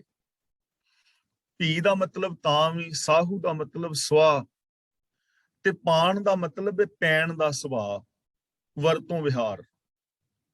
ਗੁਰੂ ਜੀ ਸਮਝਾਉਂਦੇ ਨੇ, ਕਹਿ ਰਹੇ ਨੇ ਕਿ ਐਸੇ ਜਿਹੜੇ ਲੋਕ ਨੇ ਨਾ, ਜਿਨ੍ਹਾਂ ਦੀ ਪਿੱਛੇ ਗਿਣਤੀ ਕੀਤੀ ਹੈ, ਚੋਰਾਂ, ਜਾਰਾਂ, ਰੰਡੀਆਂ, ਕੁੱਟਣੀਆਂ, ਦੀਵਾਨ, ਵੇ ਦੀਨਾ ਕੀ ਦੋਸਤੀ, ਵੇ ਦੀਨਾ ਕਾ ਖਾਨ। ਐਸੇ ਲੋਕਾਂ ਨੂੰ ਜੇ ਬਹੁਤੀ ਵਾਰੀ ਸਮਝਾਈਏ ਨਾ, ਤਾਂ ਵੀ ਸਮਝਦੇ ਨਹੀਂ। ਗੁਰੂ ਜੀ ਕਹਿੰਦੇ ਨੇ ਜਿਵੇਂ ਖੋਤੇ ਨੂੰ ਜੇ ਚੰਦਨ ਵੀ ਮਲੀਏ ਨਾ, ਖੋਤੇ ਨੂੰ ਚੰਦਨ ਮਲੀਏ, ਤਾਂ ਵੀ ਉਹਦਾ ਵਿਹਾਰ ਸੁਆਹ ਦੇ ਨਾਲ ਹੀ ਰਹਿੰਦਾ ਹੈ, ਤਾਂ ਵੀ ਉਹਦਾ ਸੁਭਾਅ ਜਿਹੜਾ ਨਾ ਸੁਆਹ ਦੇ ਵਿੱਚ ਪੈਣ ਦਾ ਹੈ, ਸੁਆਹ ਦੇ ਵਿੱਚ ਲੇਟੇਗਾ, ਮਿੱਟੀ ਵਿੱਚ ਲੇਟੇਗਾ। ਉਹਨੂੰ ਚੰਦਨ ਦੀ ਕਦਰ ਨਹੀਂ ਹੈ। ਇਸੇ ਤਰ੍ਹਾਂ ਜੋ ਪਿਛਲਾ ਬਣਿਆ ਹੋਇਆ ਸੁਭਾਅ ਹੈ, ਲਗਾਤਾਰ ਮਾੜੇ ਕਰਮ ਕਰ ਕਰਕੇ, ਉਸ ਮਾੜੇ ਕਰਮ ਕਰ ਕਰਕੇ ਅੰਦਰ ਦੀ ਬਿਰਤੀ ਐਸੀ ਬਣ ਗਈ ਹੈ ਕਿ ਜੇ ਉਹਨਾਂ ਨੂੰ ਚੰਗੀ ਗੱਲ ਸਮਝਾਈਏ ਤਾਂ ਵੀ ਉਹ ਮੰਨਣਗੇ ਨਹੀਂ। ਹੋ ਸਕਦਾ ਹੈ ਕੋਈ ਤੁਹਾਡੀ ਗੱਲ ਸੁਣ ਲਵੇ, ਲੇਕਿਨ ਕੰਮ ਜਾ ਕੇ ਫਿਰ ਮਾੜਾ ਹੀ ਕਰੇਗਾ, ਕਿਉਂਕਿ ਬਿਰਤੀ ਬਣ ਗਈ ਹੈ ਨਾ, ਬਦਲਦੇ ਨਹੀਂ ਉਹਨੂੰ। ਨਾਨਕ ਕੂੜੈ ਕੱਤਿਐ, ਕੂੜਾ ਤਣੀਐ ਤਾਣ। ਕੱਤਿਐ ਦਾ ਮਤਲਬ ਕੱਤਣ ਨਾਲ, ਤਣੀਏ ਦਾ ਮਤਲਬ ਤਣੀ ਦਾ ਹੈ, ਤਾਣ ਦਾ ਮਤਲਬ ਤਾਣਾ। ਕੂੜਾ ਕੱਤਿਆ, ਜਿਸ ਕੂੜ ਦਾ ਸੂਤਰ ਕੱਤਿਆ ਜਾਏ, ਚਰਖੇ ਦੇ ਨਾਲ ਕੱਤੀ ਦਾ ਨਾ ਸੂਤਰ, ਹੁਣ ਜੇ ਕੂੜ ਦਾ ਸੂਤਰ ਕੱਤਿਆ ਜਾਏ ਤੇ ਉਹ ਜਿਹੜਾ ਸੂਤਰ ਤੁਸੀਂ ਕੱਤੋਗੇ ਤਾਣਾ ਉਸੇ ਦੀ ਤਣੋਗੇ ਨਾ। ਤਾਂ ਜੇ ਧਾਗਾ ਹੀ ਕੂੜ ਦਾ ਕੱਤਿਆ ਹੋਇਆ ਹੈ ਤਾਂ ਕੂੜਾ ਤਣੀਏ ਤਾਣ, ਜਿਹੜਾ ਤਾਣਾ ਬਾਣਾ ਹੈ ਉਹ ਵੀ ਸਾਰਾ ਕੂੜ ਦਾ ਹੀ ਹੋਏਗਾ। ਹੁਣ ਕੂੜਾ ਅਸੀਂ ਕਿਵੇਂ ਕੱਤ ਰਹੇ ਹਾਂ, ਕੱਤ ਕਿਵੇਂ ਰਹੇ ਹਾਂ ਅਸੀਂ, ਇਹ ਕੱਤਣ ਨੂੰ ਥੋੜਾ ਸਮਝ ਲੈਣਾ। ਵੈਸੇ ਆਪਾਂ ਪਹਿਲਾਂ ਕਈ ਵਾਰ ਵਿਚਾਰ ਕਰ ਚੁੱਕੇ ਹਾਂ ਇਸ ਬਾਰੇ। ਕੱਤਣ ਦਾ ਮਤਲਬ ਕਿ ਜੋ ਰੋਜ਼ ਅਸੀਂ ਸੋਚਦੇ ਹਾਂ, ਜੋ ਕੋਈ ਵੀ ਇਵੈਂਟ ਹੈ, ਉਸ ਇਵੈਂਟ ਤੋਂ ਸਾਡੇ ਅੰਦਰ ਥਾਟਸ ਪੈਦਾ ਹੁੰਦੇ ਨੇ, ਸਾਡਾ ਬਿਲੀਫ ਸਿਸਟਮ ਬਣਦਾ ਹੈ, ਔਰ ਸਾਡੇ ਅੰਦਰ ਇਮੋਸ਼ਨਸ ਪੈਦਾ ਹੁੰਦੇ ਨੇ। ਇਮੋਸ਼ਨਸ ਤੋਂ ਫਿਰ ਅੱਗੇ ਬਿਹੇਵੀਅਰ, ਬਿਹੇਵੀਅਰ ਤੋਂ ਫਿਰ ਨਵਾਂ ਇਵੈਂਟ, ਇਵੈਂਟ ਤੋਂ ਫਿਰ ਸਾਡੇ ਅੰਦਰ ਥਾਟਸ ਪੈਦਾ ਹੁੰਦੇ ਨੇ, ਫਿਰ ਇਮੋਸ਼ਨ ਪੈਦਾ ਹੁੰਦਾ ਹੈ, ਇਮੋਸ਼ਨ ਤੋਂ ਫਿਰ ਬਿਹੇਵੀਅਰ ਤੇ ਬਿਹੇਵੀਅਰ ਤੋਂ ਫਿਰ ਇਵੈਂਟ। ਇੱਕ ਸਰਕਲ ਚੱਲਦਾ ਹੈ, ਇਹਨੂੰ ਕਹਿੰਦੇ ਨੇ ਕੱਤਣਾ। ਹੁਣ ਸਾਡੇ ਅੰਦਰ ਨਿਊਰੋਨਲ ਪੈਟਰਨ ਬਣ ਰਹੇ ਨੇ, ਹਰ ਰੋਜ਼ ਅਸੀਂ ਕੱਤੀ ਜਾ ਰਹੇ ਹਾਂ, ਚਾਹੇ ਕੋਈ ਪੋਜ਼ਿਟਿਵ ਕੱਤ ਰਿਹਾ ਹੈ ਜਾਂ ਨੈਗੇਟਿਵ ਕੱਤ ਰਿਹਾ ਹੈ। ਹੁਣ ਇਹਨਾਂ ਦੀ ਗੱਲ ਹੋ ਰਹੀ ਹੈ ਨੈਗੇਟਿਵ ਵਾਲਿਆਂ ਦੀ, ਜੋ ਨਕਾਰਾਤਮਕ ਕੂੜਾ ਤਾਣ ਕੱਤ ਰਹੇ ਨੇ, ਹਰ ਵੇਲੇ ਝੂਠ ਬੋਲ ਰਹੇ ਨੇ, ਝੂਠ ਬਾਰੇ ਸੋਚ ਰਹੇ ਨੇ, ਠੱਗੀਆਂ ਬਾਰੇ ਸੋਚ ਰਹੇ ਨੇ, ਠੱਗੀਆਂ ਵਾਲੇ ਬੋਲ ਰਹੇ ਨੇ, ਠੱਗੀਆਂ ਵਾਲਾ ਬਿਹੇਵੀਅਰ ਕਰ ਰਹੇ ਨੇ।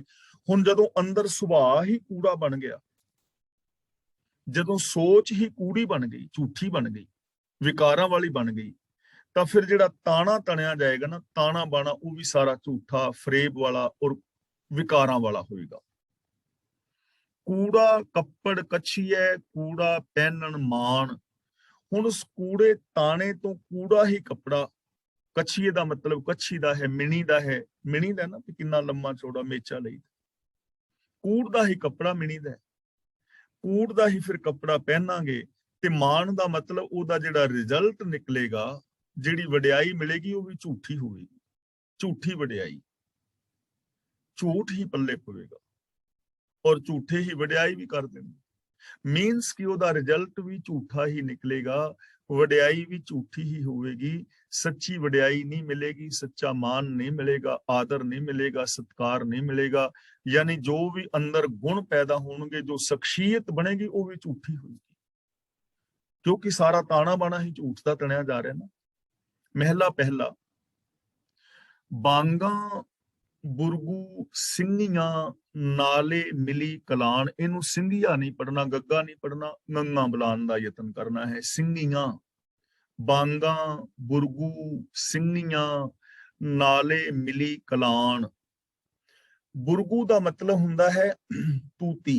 ਇੱਕ ਤੂਤੀ ਜਿਹੜੀ ਵਜਾਉਂਦੇ ਨੇ ਕੁਛ ਫਕੀਰ ਲੋਕ ਨੇ, ਤੂਤੀ ਵਜਾਉਂਦੇ ਨੇ ਗਲੀਆਂ ਵਿੱਚ, ਇੰਡੀਆ ਵਿੱਚ ਵੇਖਿਆ ਹੋਣਾ ਤੁਸੀਂ ਵਜਾਉਂਦਿਆਂ, ਤੇ ਫਿਰ ਬਾਅਦ ਦੇ ਵਿੱਚੋਂ ਮੰਗਣ ਆਉਂਦੇ। ਬਾਂਗਾਂ ਦਾ ਮਤਲਬ ਬਾਂਗ ਦੇਣੀ, ਬੁਰਗੂ ਦਾ ਮਤਲਬ ਤੂਤੀ ਵਜਾਣੀ, ਸਿੰਘੀ ਜਿਹੜੇ ਜੋਗੀ ਸਿੰਘੀ ਨਾਦ ਵਜਾਉਂਦੇ ਨੇ, ਤੇ ਕਲਾਣ ਕਹਿੰਦੇ ਨੇ ਜੋ ਮਰਾਸ਼ੀ ਲੋਕ ਨੇ ਨਾ, ਉਹ ਸਿਫਤਾਂ ਕਰਦੇ ਨੇ ਕਿਸੇ ਦੀਆਂ, ਰਾਜੇ ਦੀਆਂ, ਬਾਦਸ਼ਾਹ ਦੀਆਂ, ਭੰਡ ਸਨ, ਉਹ ਸਿਫਤਾਂ ਕਰਦੇ, ਤੇ ਸਿਫਤਾਂ ਕਰਨ ਤੋਂ ਬਾਅਦ ਫਿਰ ਉਹਨਾਂ ਤੋਂ ਕੁਛ ਉਹਨਾਂ ਨੂੰ ਭੇਟਾ ਮਿਲਦੀ ਹੈ, ਭੇਟਾ ਮੰਗਦੇ। ਤਾਂ ਗੁਰੂ ਪਾਤਸ਼ਾਹ ਜੀ ਕਹਿ ਰਹੇ ਨੇ ਮੁੱਲਾਂ ਬਾਂਗ ਦੇ ਕੇ, ਬਾਂਗਾਂ ਮੁੱਲਾਂ ਬਾਂਗ ਦੇ ਕੇ, ਬੁਰਗੂ ਫਕੀਰ ਤੂਤੀ ਵਜਾ ਕੇ, ਸਿੰਘੀਆਂ ਜੋਗੀ ਸਿੰਘੀ ਵਜਾ ਕੇ, ਤੇ ਮਰਾਸ਼ੀ ਕਲਾਣ ਕਰਕੇ ਲੋਕਾਂ ਦੇ ਦਰ ਤੋਂ ਮੰਗਦੇ ਨੇ, ਆਪਣੀ ਰੋਜੀ ਰੋਟੀ ਪੈਦਾ ਕਰਦੇ ਨੇ। ਤਾਂ ਇਹ ਰੋਜੀ ਰੋਟੀ ਆਪਣੀ ਪੈਦਾ ਕਰ ਰਹੇ ਨੇ, ਮੁੱਲਾਂ ਬਾਂਗ ਦੇ ਕੇ, ਫਕੀਰ ਤੂਤੀ ਵਜਾ ਕੇ, ਜੋਗੀ ਸਿੰਘੀ ਵਜਾ ਕੇ, ਮਰਾਸ਼ੀ ਕਲਾਣ ਕਰਕੇ। ਇੱਕ ਦਾਤੇ ਇੱਕ ਮੰਗਤੇ, ਨਾਮ ਤੇਰਾ ਪ੍ਰਵਾਨ। ਇੱਕ ਦਾ ਮਤਲਬ ਕਈ। ਗੁਰੂ ਜੀ ਕਹਿੰਦੇ ਨੇ ਇਸ ਦੁਨੀਆ ਦੇ ਅੰਦਰ ਕਈ ਲੋਕ ਦਾਨੀ ਨੇ, ਕਈ ਲੋਕ ਮੰਗਤੇ ਨੇ, ਕੁਛ ਮੰਗ ਰਹੇ ਨੇ, ਕੁਛ ਦਾਨ ਦੇ ਰਹੇ ਨੇ, ਪਰ ਗੁਰੂ ਜੀ ਕਹਿੰਦੇ ਨੇ ਨਾਮ ਤੇਰਾ ਪ੍ਰਵਾਨ। ਜੋ ਪ੍ਰਵਾਨ ਹੈ ਨਾ ਬੰਦਾ, ਜਿਸ ਦਾ ਜੀਵਨ ਮੁਬਾਰਕ ਹੈ, ਉਹ ਮੁਬਾਰਕ ਹੈ ਜੋ ਰੱਬੀ ਰਜ਼ਾ ਦੇ ਅੰਦਰ ਤੁਰਦਾ ਹੈ। ਇੱਥੇ ਕੋਈ ਦਾਤਾ ਔਰ ਮੰਗਤਾ ਪ੍ਰਵਾਨ ਨਹੀਂ ਹੈ ਕਿ ਦਾਤਾ ਪ੍ਰਵਾਨ ਹੋਏਗਾ ਜਾਂ ਮੰਗਤਾ ਪ੍ਰਵਾਨ ਹੋਏਗਾ। ਪ੍ਰਵਾਨ ਉਹ ਹੋਏਗਾ ਜੋ ਰੱਬੀ ਰਜ਼ਾ ਵਿੱਚ ਤੁਰੇਗਾ, ਜੋ ਸ਼ੁਭ ਗੁਣਾਂ ਦਾ ਧਾਰਨੀ ਹੋਵੇਗਾ। ਜੋ ਸੱਚ ਨੂੰ ਆਧਾਰ ਬਣਾ ਕੇ ਮਨੁੱਖੀ ਜ਼ਿੰਦਗੀ ਨੂੰ ਜੀਵੇਗਾ, ਰੱਬੀ ਰਜ਼ਾ ਦੇ ਅੰਦਰ ਤੁਰੇਗਾ, ਉਹ ਇਨਸਾਨ ਪ੍ਰਵਾਨ ਹੈ, ਉਹਦਾ ਜੀਵਨ ਸਫਲਾ ਹੈ। ਨਾਨਕ ਜਿਨਨੀ ਸੁਣ ਕੇ ਮੰਨਿਆ, ਹੋਂ ਤਿਨਾਂ ਵਿਟੋਂ ਕੁਰਬਾਨ। ਗੁਰੂ ਜੀ ਕਹਿੰਦੇ ਨੇ ਜਿਨ੍ਹਾਂ ਬੰਦਿਆਂ ਨੇ ਗੁਰੂ ਦੀ ਸਿੱਖਿਆ ਨੂੰ ਸੁਣ ਕੇ ਮੰਨ ਲਿਆ, ਜਿਨ੍ਹਾਂ ਨੇ ਇਸ ਬਾਣੀ ਤੇ, ਗੁਰੂ ਦੀ ਸਿੱਖਿਆ ਤੇ, ਰੱਬੀ ਰਜ਼ਾ ਤੇ, ਰੱਬੀ ਗੁਣਾਂ ਨੂੰ ਇੰਪਲੀਮੈਂਟ ਕਰਨਾ ਸ਼ੁਰੂ ਕਰ ਦਿੱਤਾ, ਜਿੰਨੀ ਸੁਣ ਕੇ ਮੰਨਿਆ, ਜਿਨ੍ਹਾਂ ਨੇ ਸੁਣ ਕੇ ਮੰਨ ਲਿਆ, ਇਹ ਸਾਰੀ ਵਿਚਾਰ ਨੂੰ ਜ਼ਿੰਦਗੀ ਦੇ ਵਿੱਚ ਇੰਪਲੀਮੈਂਟ ਕਰ ਲਿਆ, ਸੱਚ ਹੈ, ਦਇਆ ਹੈ, ਪ੍ਰੇਮ ਹੈ, ਮੁਹੱਬਤ ਹੈ, ਇਨਸਾਨੀਅਤ ਹੈ, ਰੱਬੀ ਰਜ਼ਾ ਹੈ, ਜੋ ਉਸ ਰੱਬੀ ਰਜ਼ਾ ਮੁਤਾਬਕ ਤੁਰਿਆ, ਹੁਣ ਤਿਨਾਂ ਵਿੱਚੋਂ ਕੁਰਬਾਨ। ਗੁਰੂ ਜੀ ਕਹਿੰਦੇ ਨੇ ਮੈਂ ਉਹਨਾਂ ਤੋਂ ਕੁਰਬਾਨ ਜਾਂਦਾ, ਕਿਉਂਕਿ ਬਹੁਤ ਸਾਰੇ ਧਾਰਮਿਕ ਲੋਕ ਵੀ ਨੇ, ਉਹਨਾਂ ਨੇ ਸਿਰਫ ਧਰਮ ਨੂੰ ਰੋਜੀ ਰੋਟੀ ਵਾਸਤੇ ਅਪਣਾਇਆ ਹੋਇਆ ਹੈ, ਔਰ ਰੋਜੀ ਰੋਟੀ ਵਾਸਤੇ ਉਹਨੂੰ ਅਪਣਾਇਆ, ਲੇਕਿਨ ਧਰਮ ਨੂੰ ਜ਼ਿੰਦਗੀ ਵਿੱਚ ਲਾਗੂ ਨਹੀਂ ਕੀਤਾ ਹੋਇਆ, ਸਿਰਫ ਵਿਖਾਵੇ ਤੱਕ ਸੀਮਤ ਨੇ। ਤਾਂ ਉਹ ਲੋਕ ਵੀ ਪ੍ਰਵਾਨ ਨਹੀਂ ਹਨ, ਕਿਉਂਕਿ ਉਹ ਜ਼ਿੰਦਗੀ ਠੀਕ ਨਹੀਂ ਜੀ ਰਹੇ, ਔਰ ਕਈ ਥਾਵਾਂ ਤੇ ਲੋਕਾਂ ਨੂੰ ਗਲਤ ਸਿੱਖਿਆ ਦੇ ਰਹੇ ਨੇ, ਲੋਕਾਂ ਨੂੰ ਗਲਤ ਉਲਝਾ ਰਹੇ ਨੇ। ਤਾਂ ਗੁਰੂ ਜੀ ਕਹਿੰਦੇ ਨੇ ਜਿਨ੍ਹਾਂ ਨੇ ਸੁਣ ਕੇ ਸੱਚ ਨੂੰ ਮੰਨ ਲਿਆ, ਇੰਪਲੀਮੈਂਟ ਕੀਤਾ ਗੁਰੂ ਦੀ ਸਿੱਖਿਆ ਨੂੰ, ਮੈਂ ਉਹਨਾਂ ਤੋਂ ਕੁਰਬਾਨ ਹਾਂ, ਵਾਰ ਨੇ ਸਦਕੇ ਹਾਂ। ਪੌੜੀ, ਮਾਇਆ ਮੋਹ ਸਭ ਕੂੜ ਹੈ, ਕੂੜੋ ਹੋਈ ਗਿਆ। ਕੂੜ ਦਾ ਮਤਲਬ ਛਲ, ਕੂੜ ਦਾ ਮਤਲਬ ਕਪਟ, ਕੂੜੋ ਦਾ ਮਤਲਬ ਕੂੜ ਹੀ, ਛਲ ਹੀ, ਹੋਏ ਗਿਆ ਦਾ ਮਤਲਬ ਸਾਬਤ ਹੁੰਦਾ ਹੈ। ਮਾਇਆ ਦਾ ਮੋਹ ਸਾਰਾ ਇੱਕ ਛਲ ਹੈ, ਫਰੇਬ ਹੈ, ਝੂਠਾ ਹੈ। ਹੁਣ ਮਾਇਆ ਮੋਹ ਨੂੰ ਤੁਸੀਂ ਆਪ ਸਮਝ ਰਹੇ ਹੋ, ਮਾਇਆ ਦਾ ਮਤਲਬ ਪੈਸਾ ਜਾਂ ਔਰਤ ਨਹੀਂ ਹੈ। ਮਾਇਆ ਦਾ ਮਤਲਬ ਉਹ ਮੈਂਟੈਲਿਟੀ, ਉਹ ਸੋਚ ਜੋ ਮਨੁੱਖ ਦੇ ਅੰਦਰ ਸੈਲਫਿਸ਼ਨੈਸ ਪੈਦਾ ਕਰਦੀ ਹੈ, ਜੋ ਮਨੁੱਖ ਨੂੰ ਮਨੁੱਖ ਨਾਲ ਰੱਬ ਵਰਗਾ ਪਿਆਰ ਵਿਹਾਰ ਨਹੀਂ ਕਰਨ ਦਿੰਦੀ, ਜੋ ਮਨੁੱਖ ਨੂੰ ਅੰਦਰੋਂ ਹੋਰ ਤੇ ਬਾਹਰੋਂ ਹੋਰ ਬਣਾਉਂਦੀ ਹੈ। ਯਾਨੀ ਜਿਸ ਸੋਚ ਕਰਕੇ ਬੰਦਾ ਸੱਚ ਨੂੰ ਛੱਡ ਜਾਂਦਾ ਹੈ, ਉਹ ਸੋਚ ਮਾਇਆ ਹੈ। ਤੇ ਇਹ ਸਭ ਇੱਕ ਛਲ ਹੈ, ਇਹ ਸੋਚ ਛਲ ਰੂਪ ਹੈ, ਕਪਟ ਹੈ। ਛਲਿਆ ਜਾਏਗਾ ਬੰਦਾ, ਇਨਸਾਨੀਅਤ ਖਤਮ ਹੋ ਜਾਏਗੀ ਜੋ ਸੱਚ ਨੂੰ ਛੱਡ ਜਾਏਗਾ।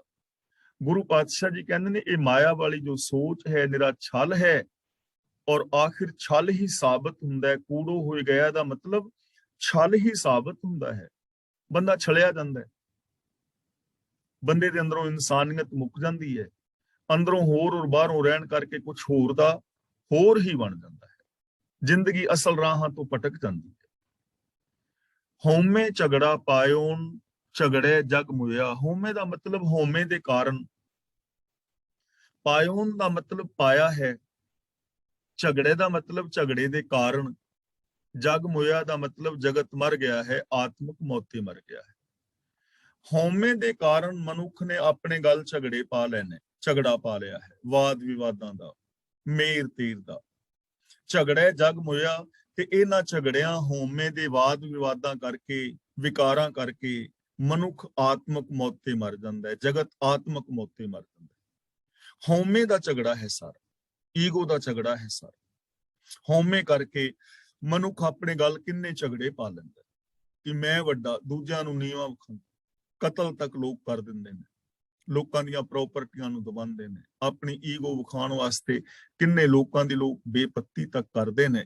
ਤਾਂ ਗੁਰੂ ਪਾਤਸ਼ਾਹ ਜੀ ਕਹਿੰਦੇ ਨੇ ਇਹ ਜੋ ਵਖੇਵਾ ਹੈ, ਰੱਬੀ ਹੁਕਮ ਤੋਂ ਬਾਹਰ ਚੱਲਣਾ ਹੈ, ਗੁਰਮਤ ਤੋਂ ਉਲਟ ਚੱਲਣਾ ਹੈ, ਇਹ ਝਗੜੇ ਹਉਮੈ ਦੇ ਕਾਰਨ ਮਨੁੱਖ ਆਪਣੇ ਗਲ ਵਿੱਚ ਪਾ ਲੈਂਦਾ ਹੈ, ਔਰ ਇਹਨਾਂ ਹਉਮੈ ਦੇ ਝਗੜਿਆਂ ਕਰਕੇ ਆਤਮਿਕ ਮੌਤ ਸਹਿੜ ਲੈਂਦਾ ਹੈ। ਗੁਰਮੁਖ ਝਗੜ ਚੁਕਾਇਓਨ, ਇੱਕੋ ਰਵ ਰਹਿਆ। ਜੋ ਗੁਰੂ ਦੇ ਸਨਮੁਖ ਹੁੰਦਾ ਹੈ, ਉਹਨੇ ਇਹ ਸਾਰਾ ਝਗੜਾ ਮੁਕਾ ਦਿੱਤਾ ਹੈ, ਉਹਨੇ ਝੰਬੇਲਾ ਮੁਕਾ ਦਿੱਤਾ ਹੈ। ਇੱਕੋ ਰਵ ਰਹਿਆ, ਉਹਨੂੰ ਇੱਕ ਰੱਬ ਹੀ ਰਮਿਆ ਹੋਇਆ ਨਜ਼ਰੀ ਪੈਂਦਾ ਹੈ ਕਿ ਚਾਰ ਚੁਫੇਰੇ ਇੱਕ ਹੀ ਰਮਿਆ ਹੋਇਆ ਹੈ। ਉਹਦੇ ਫਿਰ ਇਹ ਝਗੜੇ ਖਤਮ ਹੋ ਜਾਂਦੇ ਨੇ। ਜਦੋਂ ਮੈਨੂੰ ਇੱਕ ਹੀ ਨਜ਼ਰੀ ਪਵੇ ਕਿ ਜੋ ਮੇਰੇ ਅੰਦਰ ਹੈ ਉਹ ਤੁਹਾਡੇ ਅੰਦਰ ਹੈ, ਮੈਂ ਵੀ ਇੱਕ ਇਨਸਾਨ ਹਾਂ, ਤੁਸੀਂ ਵੀ ਇੱਕ ਇਨਸਾਨ ਹੋ, ਮੈਂ ਤੁਹਾਡੇ ਵਰਗਾ ਇੱਕ ਇਨਸਾਨਾਂ ਵਰਗਾ ਇਨਸਾਨ ਹਾਂ, ਤਾਂ ਫਿਰ ਝਗੜਾ ਕਾਹਦਾ, ਹਉਮੈ ਕਾਹਦੀ? ਫਿਰ ਮੈਂ ਵੱਡਾ ਕਿਉਂ ਔਰ ਤੁਸੀਂ ਛੋਟੇ ਕਿਉਂ, ਜਾਂ ਤੁਸੀਂ ਵੱਡੇ ਕਿਉਂ ਤੇ ਮੈਂ ਛੋਟਾ ਕਿਉਂ, ਜਦੋਂ ਸਾਰਿਆਂ ਦੇ ਵਿੱਚ ਹੈ ਹੀ ਇੱਕ। ਜਿਸ ਨੂੰ ਇਸ ਚੀਜ਼ ਦੀ ਸਮਝ ਆ ਜਾਏ ਨਾ, ਫਿਰ ਉਹਦੇ ਵਾਦ ਵਿਵਾਦ ਮੁੱਕ ਜਾਂਦੇ ਨੇ। ਫਿਰ ਤਾਂ ਸਭ ਕੋ ਮੀਤ ਹਮ ਆਪਨ ਕੀਨਾ, ਹਮ ਸਭਨਾ ਕੇ ਸਾਜਨ, ਦੂਰ ਪਰਾਇਓ ਮਨ ਕਾ ਬਿਰਹਾ, ਤੋ ਮੇਲ ਕੀਓ ਮੇਰੇ ਰਾਜਨ। ਜੋ ਗੁਰੂ ਦੇ ਚਰਨਾਂ ਦੀ ਸ਼ਰਨ ਵਿੱਚ ਆਉਂਦਾ ਹੈ, ਜੋ ਗੁਰੂ ਗਿਆਨ ਮੁਤਾਬਕ ਜ਼ਿੰਦਗੀ ਜੀਂਦਾ ਹੈ, ਉਹ ਆਪਣੇ ਇਹ ਵਾਦ ਵਿਵਾਦਾਂ ਵਾਲੇ, ਵਿਕਾਰਾਂ ਵਾਲੇ ਝਗੜੇ ਮੁਕਾ ਦਿੰਦਾ ਹੈ ਔਰ ਉਹਨੂੰ ਚਾਰ ਚਫੇਰੇ ਇੱਕੋ ਹੀ ਵਸਦਾ ਹੋਇਆ ਨਜ਼ਰੀ ਪੈਂਦਾ ਹੈ। ਸਭ ਆਤਮ ਰਾਮ ਪਛਾਣਿਆ, ਭੌਜਲ ਤਰ ਗਿਆ।